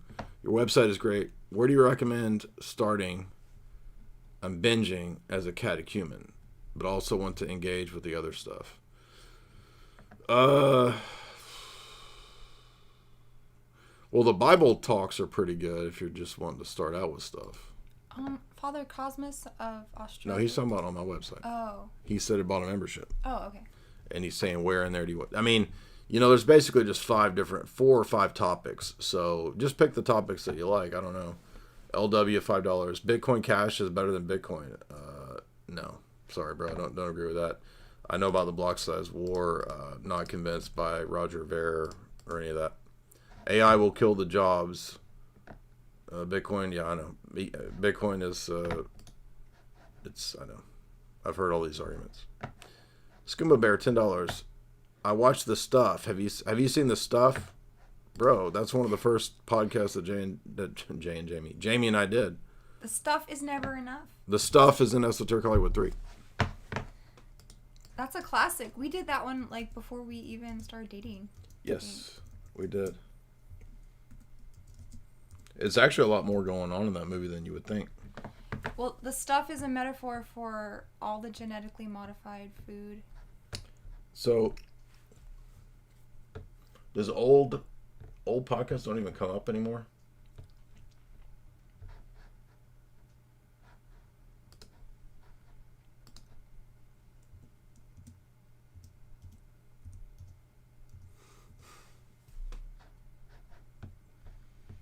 The Stuff is like marshmallow goo that turns you into marshmallow goo. Remember all the product placement in The Stuff? It should be in here because here is The Witch that we did. That was 10 years ago. In The Stuff, yes. So they were deliberately placing big corporate products in there like Pepsi and Nestle and stuff like that, saying these corporate slop is the stuff. Might be in here because we've done it twice. Yeah, we did it 2 times actually.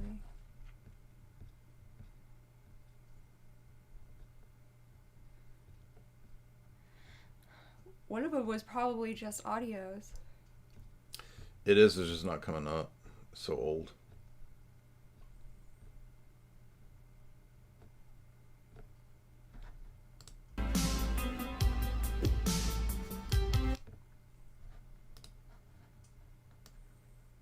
So here is one version of us covering the stuff, but maybe I had to put your name in there.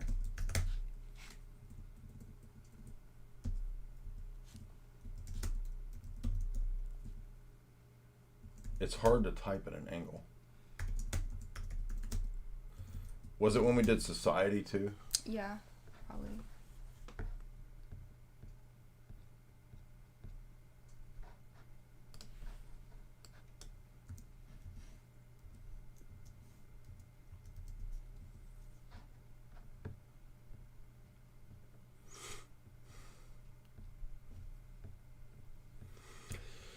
Man, these old ones just don't even want to show up anymore.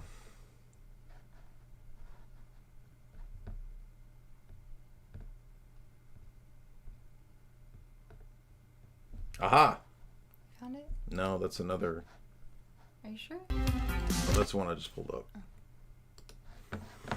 I can find it this way. All right, what's the next point? Let's get into the Peter Thiel thing because. So everyone's talking about this interview that he just did.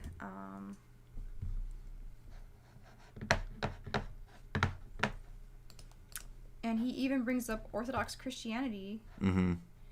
And so I screenshotted a bunch of nuggets. And early on, so that's what we're talking about. They think that we have stagnation right now. We're stagnating and we need to take more risks. We need to jump ahead in advancement.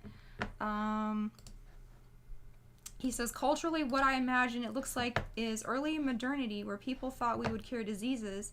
They thought we would have radical life extension. Immortality was part of the project of early modernity.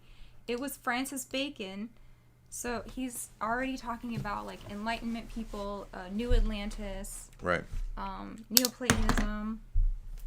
He says maybe it was anti-Christian, maybe it was downstream of Christianity. It was competitive. If Christianity promised you a physical resurrection, science was not going to succeed unless it promised you the exact same thing. Mm-hmm. So then he starts talking about in the early days, they were into cryogenics. Like he goes, in 1999, we were running PayPal. He went to a freezing party where it was like a Tupperware party, but they were selling freezing policy. Ice, baby. Yes. Back to vanilla It ice. all It all comes comes back back to around. vanilla ice.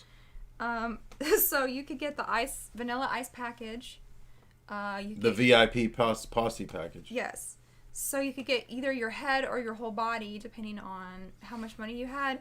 But he was like, it was disturbing when the dot matrix printer didn't quite work, and so the freezing policies couldn't be printed out. So it was even like a foreshadowing that like technology and machinery is not always something that you can count on. Is it too late to join the VIP posse, do you think? Because we know a person who is at a place where Vanilla brings his cars. Remember? Well, maybe you can get Remember hooked up a with certain Gabe? yeah. The Iceman brings his cars in. So maybe it's not too late to join the VIP posse. We throw a little cringecore tracks his way. Yeah. Next thing you know, it's blowing up. Well, let's get Vanilla Ice to come perform with Riff Raff and you. We'll try. We'll try. So then they start talking about boomers, your favorite. This is the only thing that makes me... Now I'm starting to like Peter Thiel. He makes boomer jokes. He says, in retrospect, there was still a fringe boomer view where they still believed they could live forever, and that was the last generation. So I'm always anti-boomer. But maybe there's something we've lost, even in this fringe boomer narcissism, where there were at least a few boomers who still believe science would cure all their diseases. No one who's a millennial believes that anymore. And then you always think of the right arguments to make later. He says it was talking about having dinner with Elon. Oh, Elon's sad because he doesn't want to go to Mars anymore. 2024 was the year where Elon stopped believing in it. It was supposed to be a political project. Yeah, Mars is fucking gay anyway. That's what I'm saying. And in 2024, Elon came to believe that if you went to Mars, the socialist U.S. government, the woke AI, would follow you there. It was a meeting with Elon and the CEO of DeepMind that we brokered. And he says, the interviewer says, this is an AI company. Yeah, and that's the rough conversation that Demis was telling Elon, that AI will follow you no matter where you go. And then they just start talking about AI was important, Mars was important to Elon. And then he goes, what does Mars mean? Well, Mars needs moms. Well, yeah, it does. We did that movie on my channel. I know. Thiel says, is it just a scientific project, or is it like Heinlein, the moon as a libertarian paradise, or something like this? So here they're bringing up the old sci-fis, right? Yeah. And that's where Grok comes from, is Heinlein Yeah, and I grok you. Stranger in Strangeland. Do you want to hear this Yeah, let's section? play. What does that mean to you? What is the Antichrist? How much time do we have? We've got as much time as you have to talk about the Antichrist. All right. Well, I could talk about But it for we're a long near, time. No, I think there's always a question. How do we articulate, some of these existential risks, some of the challenges we have, and they're all framed as sort of runaway dystopian science text. There's a risk of nuclear war. There's a risk of environmental disaster, maybe something specific like climate change, although there are lots of other ones we could come up with. There's a risk of, bioweapons. You have all the different sci-fi scenarios. Obviously, There are certain types of risks with AI. But I always think that if we're going to have this frame of talking about existential risks, perhaps we should also talk about the risk of another type of a bad singularity, which I would describe as the one world totalitarian state. Because I would say the political solution, the default political solution people have for all these existential risks is one world governance. And the Christian framing, which in some ways is the same question, is Antichrist or Armageddon. You have the one world state of the Antichrist, or we're sleepwalking towards Armageddon. One world or none, Antichrist or Armageddon, on one level are the same question. The way the Antichrist would take over the world is you talk about Armageddon nonstop. You talk about existential risk nonstop, and this is what you need to regulate. It's the opposite of the picture of Baconian science from the 17th, 18th century, where, you know, the Antichrist is like some evil tech genius, evil scientist who invents this machine to take over the world. People are way too scared for that. In our world, the thing that has political resonance is the opposite. It is the thing that has political resonance is we need to stop science. We need to just say stop to this. And this is where, yeah, I don't know. In the 17th century, I can imagine a Dr. Strangelove, Edward Teller type person taking over the world. In our world, it's far more likely to be Greta Thunberg. This is my very specific question for you, right? Is that you're an investor in AI. You're deeply invested in Palantir, in military technology, in technologies of surveillance, and technologies. Oh, I don't think Greta is Antichrist. I don't think she's going to take over the world. I mean, first of all, Greta's a woman, a girl, woman now. I mean, that's crazy. Silly, but somebody said, I don't know anything about Peter Thiel other than what I read in his 0 to 1 book, but somebody said that he has read Rene Girard, and so his idea of Christian theology is influenced by that book over there, Sacred, and what's it called? What's the red text there say? The something and the sacred. Violence and the Sacred by Rene Girard. So I've not read Rene Girard yet, so I can't say, but it sounds like the ideas of just a sort of like generic terms like Antichrist and Apocalypse and beast system, but it's not really situated in the biblical text. It's just kind of like situated in pop culture ideas or like multi religious studies ideas of what Antichrist is, or maybe even perennialist ideas like Upton's book on Antichrist and counter initiation. So it's not, again, when he says this stuff, I don't know exactly what he means because it's not really the biblical framework. Warfare and so on, right?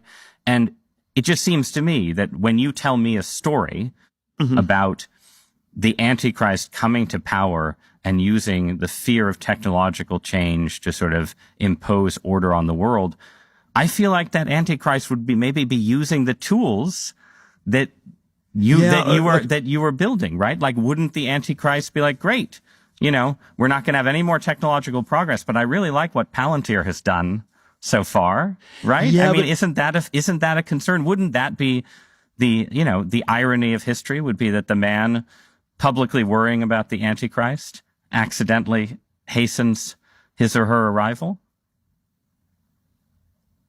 There are all these different scenarios. I obviously don't think that that's what I'm doing. I mean, to be clear, I don't think that's what you're doing either. I'm just interested in how you get to a world willing to submit to permanent authoritarian rule. Well, but again, there are these different gradations of this we can describe, but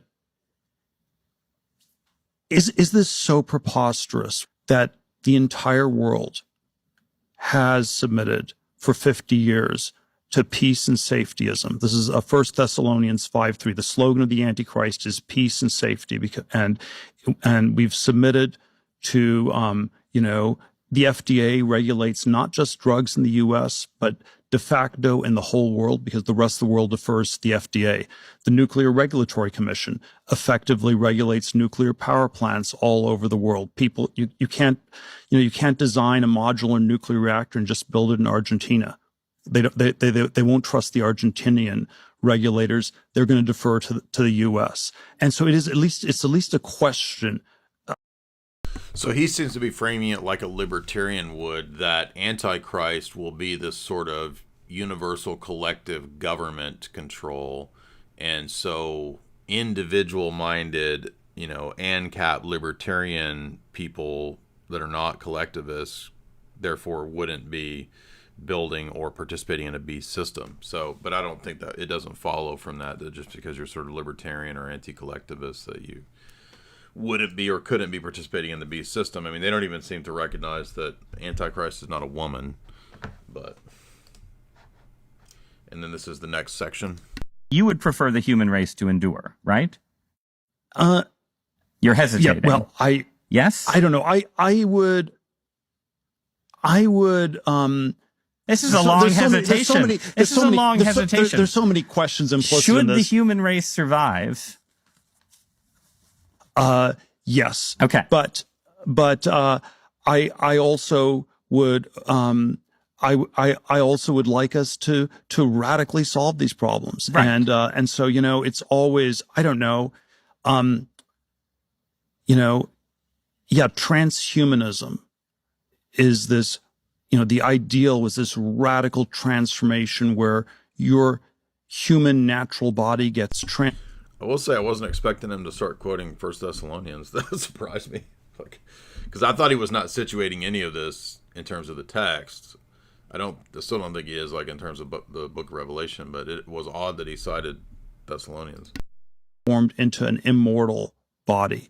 And there's a critique of, let's say, the trans people in a sexual context, or a transvestite is someone who changes their clothes and cross dresses, and a transsexual is someone where you change your penis into a vagina, and we can then debate how well those surgeries work. But we want more transformation than that. The critique is not that it's weird and unnatural. It's so pathetically little. And we want more than cross dressing or changing your sex organs. We want you to be able to change your heart and change your mind and change your whole body.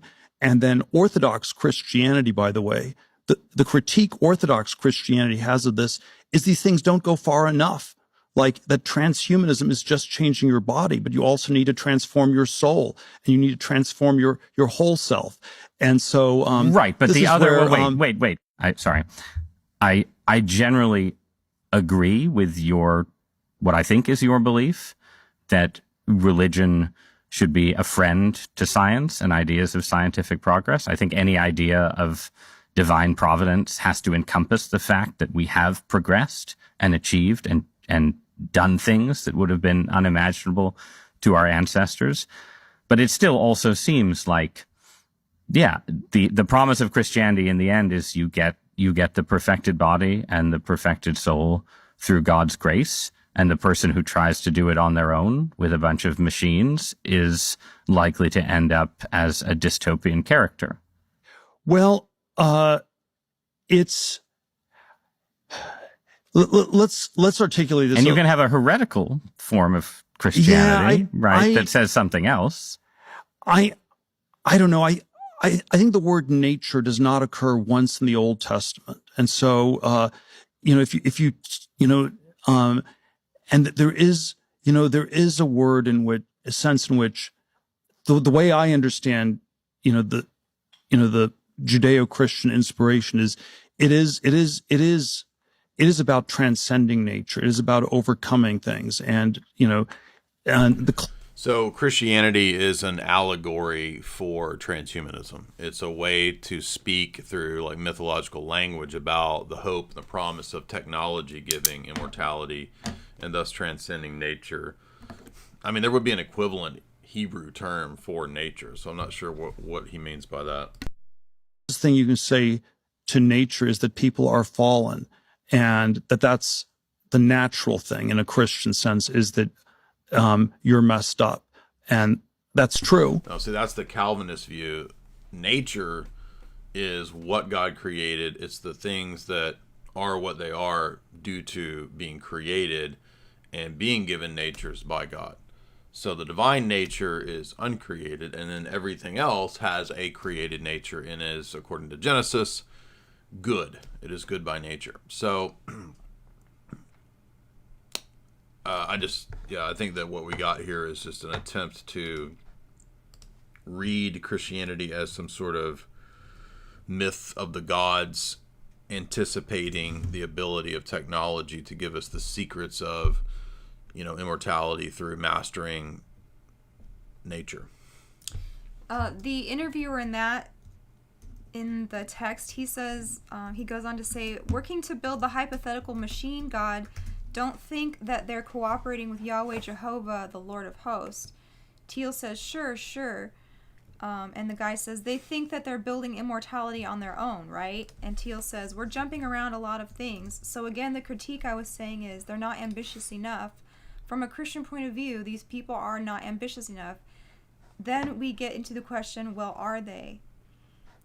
But they're not morally and spiritually ambitious enough. And then, are they still physically ambitious enough? So I wonder why he brought up Orthodox Christianity specifically. Well, some people call just any Christianity that is adhering to its principles little o Orthodox. Oh. I mean, he might have meant actually Eastern Orthodox Christianity. I don't know what he meant, but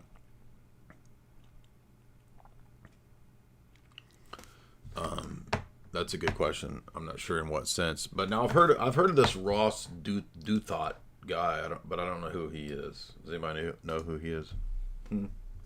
Oh, here's something interesting he goes on to say. You ready? Thiel? Thiel? Yeah.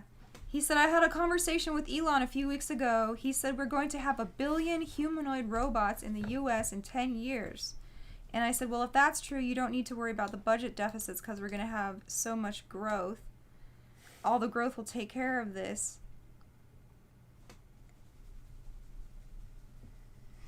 Then they just...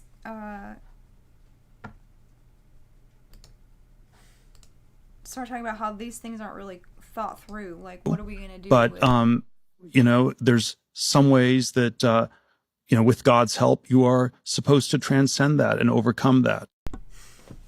So this guy is just some sort of normie Roman Catholic writer for the New York Times, I guess, or Harvard.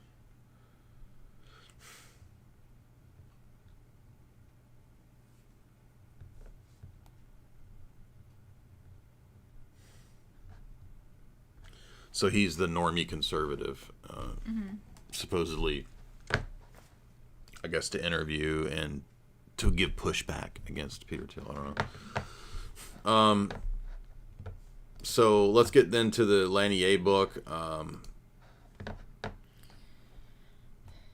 The interviewer is not Orthodox. He's Catholic, it says. So this is all stuff that this guy saw coming 10 years ago, almost, and why everybody is so balkanized on different sides right now because of social media and just internet use in general is the point of all of the social media is to create AI, and that is the spoiler alert at the end of the book. So he goes through 10 arguments about how social media and internet culture is just undermining society, right? Yeah, and this is absolutely true. This is key. That's why I shared that video of that girl that worked at TikTok the other day, and I said it's a key, crucial video, and it's going to tie into what Jamie and I talked about, because Jaron Lanier says that when he was there helping and working with this stuff, like the whole point of all of it was to make it addictive, to feed the algorithms for the AI. to control you. So he was an interdisciplinary scientist at Microsoft, so that's how he would know. So he's on the inside, and he says that we are under constant surveillance, and this was even before like everyone had smartphones, prodded by algorithms that make people make money off of your behavior. So they doing the manipulating. There he is. I mean, there isn't some master sort of Wizard of Oz sitting behind. And this was a very popular interview at the time, 2018. It went pretty big. He went on all the channels. This one got like 4 million views. But it's good to go back and watch this because this was pre-AI rollout. And he's basically explaining everything, like in terms of where we are right now. Go ahead. So number one, his first argument of his 10 arguments of why you should spend as little time as possible, if you can help it, on social media is that you are losing your free will. And he's talking about, you're in a cage that goes everywhere with you, meaning your devices that you carry. Yeah. Right? And, it's a cage for your mind, man. You gotta free your mind. Free your mind, man. Yes. So through continuously adjusted stimuli, the advertisers become behavior modification experts. And he talks about the early studies of behaviorism. You've got B.F. Skinner, you've got Pavlov and his salivating dogs. Well, and it's the creating the feedback loop, like the Minds of Men documentary. Yes, it's called operant conditioning. And I've talked about that a lot. Even when I went on with Catherine Austin Fitz 10 years ago, we talked about operant conditioning. Yeah. That's also part of MK Ultra. Don't listen to them. You get distracted. Okay. So this plays into the early mind control experiments, and then before, at least you knew you were submitting to experimentation. He says when they would do science experiments, you would like sign a thing. At least you knew like they were manipulating you in some way. Like they had your consent, basically. Yeah. But nowadays, you are being experimented on and without your consent by going to the user's terms and conditions and submitting to that. The TOS. You are submitting to be part of a social science experiment. Right, and that's what people are overlooking. They're thinking about, am I going to be censored or not? No, you're committing your information to feeding a giant algorithmic machine. Again, it's not that big of a deal individually, but collectively it's feeding it, and this is what they want to create for society, is this technocracy where we're basically just run by computers. Right. And so you've seen that video where the former CEOs talk about the dopamine driven users and how it's so bad for your brain and they won't let their children use it. Yeah. Right? So he talks about how the feedback loops destroy how society works. They regret creating it. They don't use it. They don't let their families use it. Right. He talks about how the old motto of Facebook was move fast and break things. So this is kind of the mindset that you see when the technocrats talk about like we're in a stagnation. They want to like keep on going. It doesn't matter if they break things. That was the whole ethos of Doge too. Like just get there and root around. It doesn't matter if we like crash things because we're going to build back better, right? In their mind. So, and then the old Google model was don't be evil. I don't agree about Doge. I think that what they were doing was correct, but it was also potentially a step towards technocracy. But I don't think that shutting down USAID and trying to gut all of these deceptive cutout programs was itself bad. Well, it's just the ethos behind what they do. Like, they just... Part of what they were trying to sell is that, look, technocracy will fix these problems that bloated, corrupt government can't fix. Yeah. Yeah.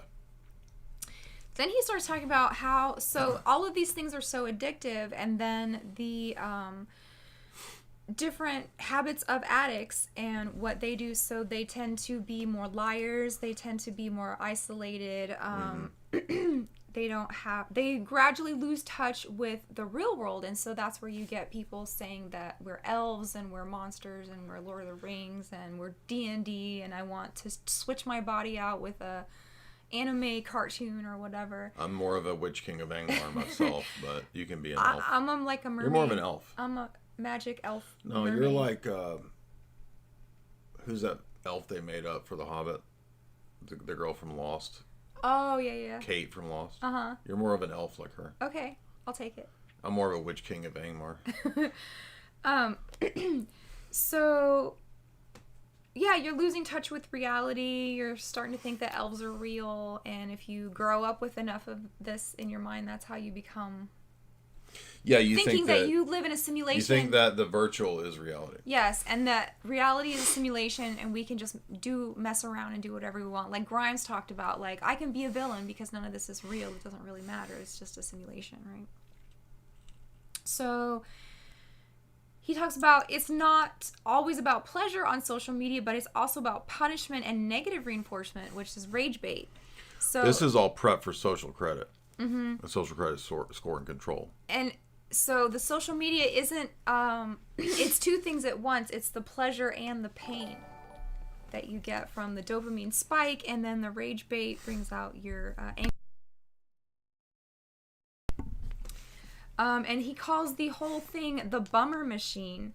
So number 2 is quitting social media is the best way to resist insanity, which we were just talking about. And the bummer machine is basically like, Facebook, Google, all of those. Well, the infinity scroll. So here's what I've decided. The way that I combat this, and it's still difficult because I get tons of annoying DMs that I feel like I need to answer. But I never go to the For You, because remember, the For You is there on all the platforms now to trigger you, because they've realized that when they get you engaged and riled up, that you spend way more time on the platform than if you're looking at what the people that you actually followed are putting up. Mm-hmm. And Instagram was the most insidious because they hid the people that you're following. Mm-hmm. And they make you, when you open up Instagram, see the For You.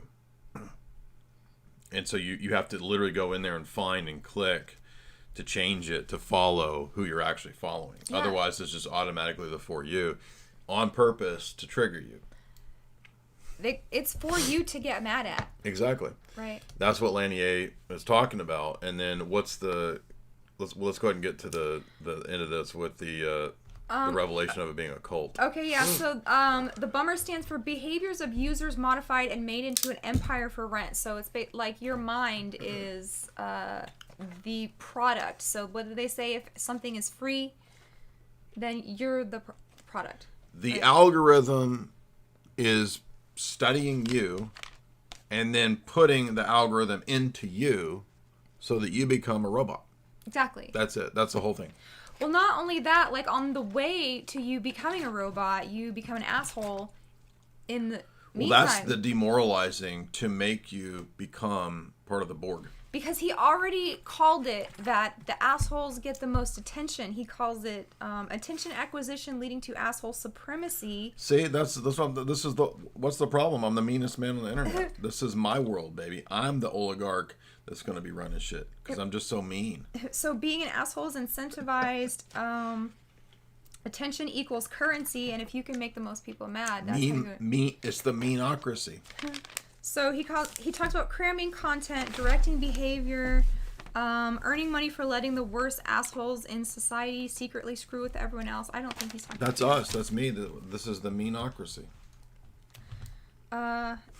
There's all number 3 says social media makes you into an asshole. So the addicts seek out suffering. And yeah, I was agreeing with that. Like social media is like self-harm at this point, just going on there. And people will become preternaturally quick to take offense, hoping to get into a fight, much like an alcoholic will go looking for a And he was saying this in 2017, 16? 2018 is when this book came out. Okay, but he was saying it before that. Yeah. Because he was writing the book before that. And this was way back before they'd rolled out AI, before Twitter became a giant Bloodsport engine. Yeah. He says that people become aggressive on their inner troll comes out. It's impossible to be authentic because you have to be like fake nice if you don't want anyone to get mad at you, or people are just going to get mad for no reason. He says there is a danger of falling into pack or herd mentality when you're online because others become archetypes. So it's always like an us versus them, my team, your team. You can't really sit down and have a meaningful discourse, or it's really hard to, because you have reduced somebody to like their mascot of the team that you think they're on. Mean Girl Summer. Yeah. Mean Girl Summer. Well, All right, who are you? Are you Rachel McAdams? no. Of Mean Girls? The Mean Girls.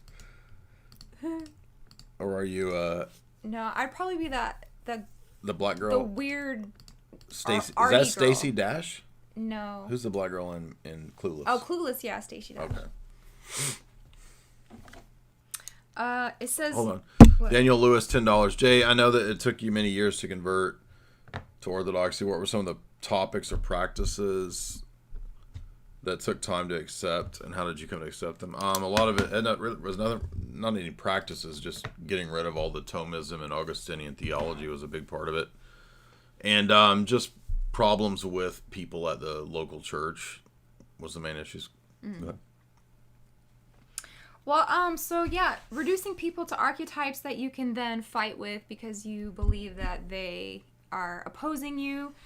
And I mean, I knew. Well, they do, but not everybody. Like, there's more nuance and gray area that social media cannot. So it's just making everybody fight with everybody. Yeah.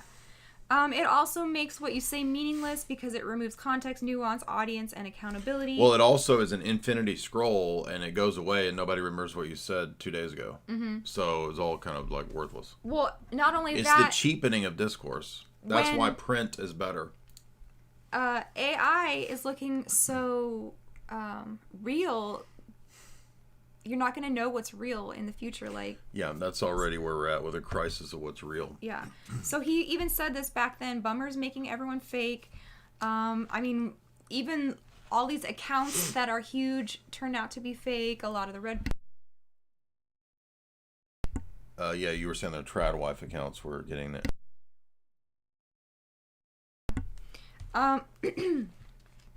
So what else? Yeah, it's dangerous to wake up and, basically choose violence. Like, try and think of what's the worst thing that you can say to get the most people mad at you. He talks about how social media is destroying empathy. Things become what he calls filter bubbles or echo chambers. Most people only have time to look at what their algorithm feeds them. So it's not like we have a newspaper where everybody can open it up and read the same thing, and then we can make our decisions and judgments based on that. That's what I'm saying. There's a superiority to print word only because all the social media has developed the infinite scroll feed. Right. So it's not fixed. Books are fixed. That's why you learn and you retain it and you make notes, and it's fixed. It stays there. And the infinity scroll, it goes away. So they only have time to look at what the algorithm is feeding them. People's worldview is distorted, and their view of others is diminished. Your version of the world is invisible to people who misunderstand you, and vice versa. So this goes into Which mean girl are you? I told you I'm the arty one, the friend. Who's the arty one? Amanda Seyfried? No. The one that was in... These are the mean girls. Rachel McAdams, whoever she is, and Amanda Seyfried. She was the girl from the Waiting comedy that we watch. The what? The Caterers. Caterers. Yeah. Party Down? Yes. So the girl in Party Down is also in Mean Girls, but she's not in any of these pictures. Oh, the Jewish girl. Yes. Okay. That's me. But you're not a Jewish girl. No, but I don't fit in with any of these people. I forgot that she was... And I don't care to. I forgot she was in it. Yeah. Lizzie something. She's Lizzie Kaplan. Yeah, she's funny in Party Down. So social media destroys Wait a minute, so you're the lesbian? She's not a lesbian. Yes, she was. Wasn't she? I thought she was just artistic. I think she's the lesbo, but go ahead. Have you ever heard of theory of mind? I mean, In philosophy, there's theory of mind. Sure. What is that? Well, I mean, in this context, it is being able to empathize or, walk a mile in someone else's shoes, hypothetically, or try and understand where they're coming from or why they would say the things that they're saying. So he's saying social media robs you of being able to do that. Mm-hmm. Number 7, social media is making you unhappy because the negative emotions are utilized more readily. Of course, the system is going to find a way to make you feel bad, and bummer makes you feel judged in an arbitrary competition to no higher purpose, right? She was the lesbian. Oh, she is lesbian? Yeah. I didn't know. Jamie didn't mean that. She loves me. I just meant the one that doesn't want to fit in. I know, you're the outcast. You're the female version of Lloyd Dobler.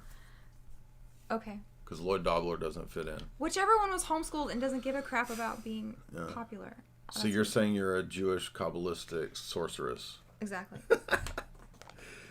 Okay, so go ahead with Lanier's conclusions here. Would you recommend this book? Oh, yeah. Okay. And it's a really short read. And if you want to go through the whole thing with me and Ruckus, I know we're kind of rushed right now, but we did it on my channel. I'll pull that up. Okay. So, yeah, just to sum up, number 7, 8, 9, and 10 is that the constant comparisons to people are causing you anxiety. And this is even before, like, Instagram and all that blew up. Mm-hmm. And just growing up trying to get the most likes and shares and thumbs up and hearts and retweets and all of this stuff is really damaging to your development as a person, especially if you're a young person. Well, and it's also destroying everyone's attention span so that they can't actually read a book. That's what that girl from TikTok was saying, was that she realized that not only could she not read a book, she couldn't watch a movie. Oh, yeah. She didn't have the attention span to watch a movie. I feel like I've accomplished something if I watch a movie without looking at my phone. Yeah, right. I still read a lot, but the phone's right next to me, and I'm always like, don't look at it. So, number 8, social media doesn't want you to have economic dignity. It promotes the gig economy, not the best route to financial security. Not that there's anything wrong with having gigs or side hustles or whatever, but it's not like a financially stable way to run your life on gigs, right? Tech hippies from the 90s, he said they were almost religious, focus on making everything free. We were talking about that before. Rapid growth, but also makes people into part-time lab rats. Ad makes them free, but you are the product. Mm-hmm.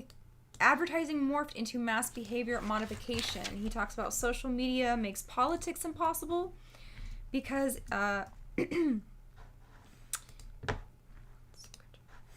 he said it used to be thought that once a country went democratic, it would stay that way, but we're seeing that that is not true. Something is drawing young people away from democracy. He talks about how social media can be a deadly weapon and shitposts can lead to revolutions. So that's where we get the whole, remember, Arab Spring and the color revolutions and all that. Absolutely, yeah. So that was all facilitated in part by social media. Yeah, right. Let's see. By the way, if you want to support my stream through Bitcoin, you can do so right here. This is my wallet. You can send me a Bitcoin support donation there to the wallet if you would like. So the politicians that take on the bummer attitude of being an asshole are also outpacing well-meaning people because they get more attention, obviously. And then number 10, social media hates your soul. He says it hinders your ability to know the world and the truth. It cages you in a new spiritual framework. It usurps your free will. So he has all of these instances where he is like, it is replacing your faith.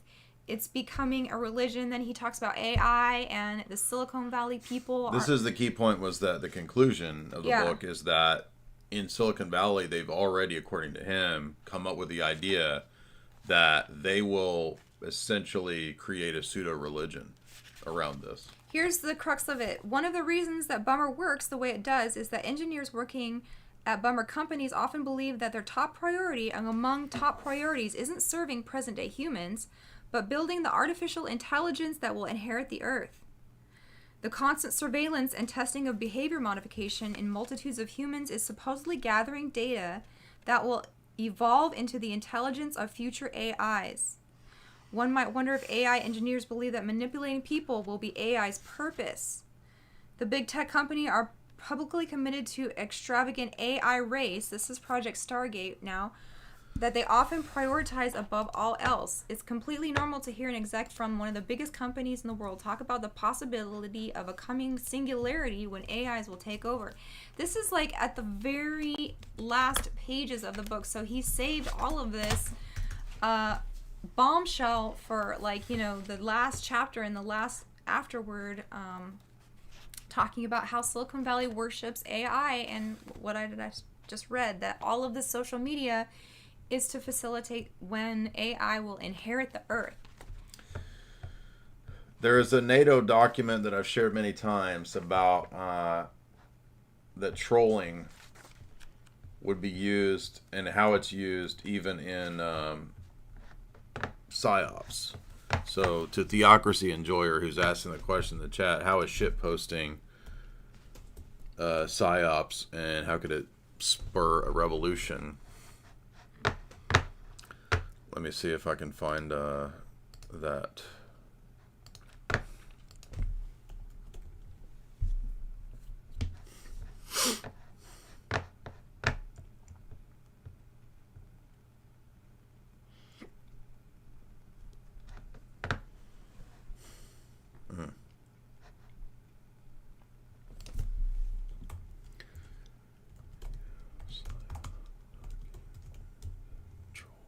Troll armies, troll. Sometimes this works better than actually.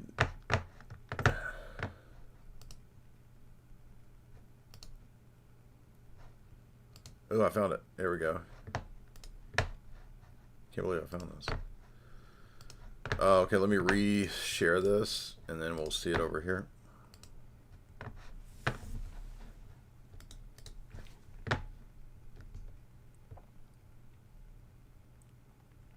You want to read that? Oh, I can't. You go ahead. Can't see it. You can't see that?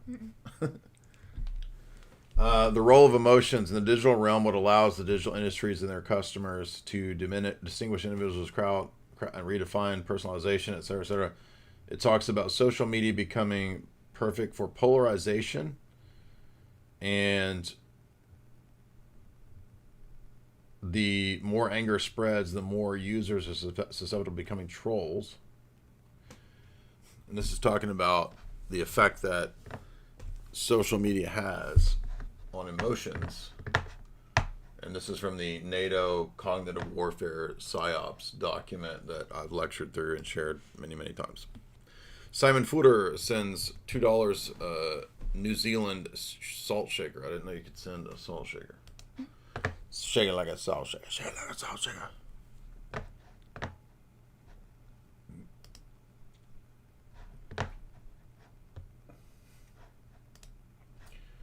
Remember to follow me on X right here. And be sure and get copies signed right there. In the shop at Jay's Analysis in the show description. It is Esoteric Hollywood 3 coming out in a few weeks. If you go ahead and sign up, get your copy right there. Otherwise, thank you guys so much. A lot of fun tonight. And be sure and follow Jamie over on her channel. And her show is linked. Her channel is linked, and you can go to her longer presentation, what we talked about tonight with Ruckus. And what is this? It was just something I drew because I noticed everybody just getting into fights over crazy stuff on social media all the time and getting upset at the wrong thing. So I just kind of drew a chart about what is the problem. And so at the top I put, Satan, because everybody is like, oh, it's the Jews, it's the Hamas, it's MAGA, it's feminists, whatever. That would be in the green section. Everybody you hate and you think is the problem is really down here in the middle. Yeah, but you're the problem. Yes. The base so of the problem. The real problem is Satan or Lucifer, right? The evil one. Yeah. And then the demons, principalities, fallen angels, or aliens. And then in the blue, you have humans who have knowingly aligned with the devil. These are the demon possessed. These are the secret societies. You don't see much of them. These are the bloodlines, right? Behind the shadows. These are your cabal. And they control the people who are visible to you to hate. This is your cults, your false teachers, your con men, your gurus, your, white men, the liberals, whatever you think is the problem. And these people influence the orange, which is everybody else, most of humanity, living on autopilot or survival. Your NPCs, your non-activists, your normies, or your Sims, right? This is like most people, okay? This is like Uncle Bob.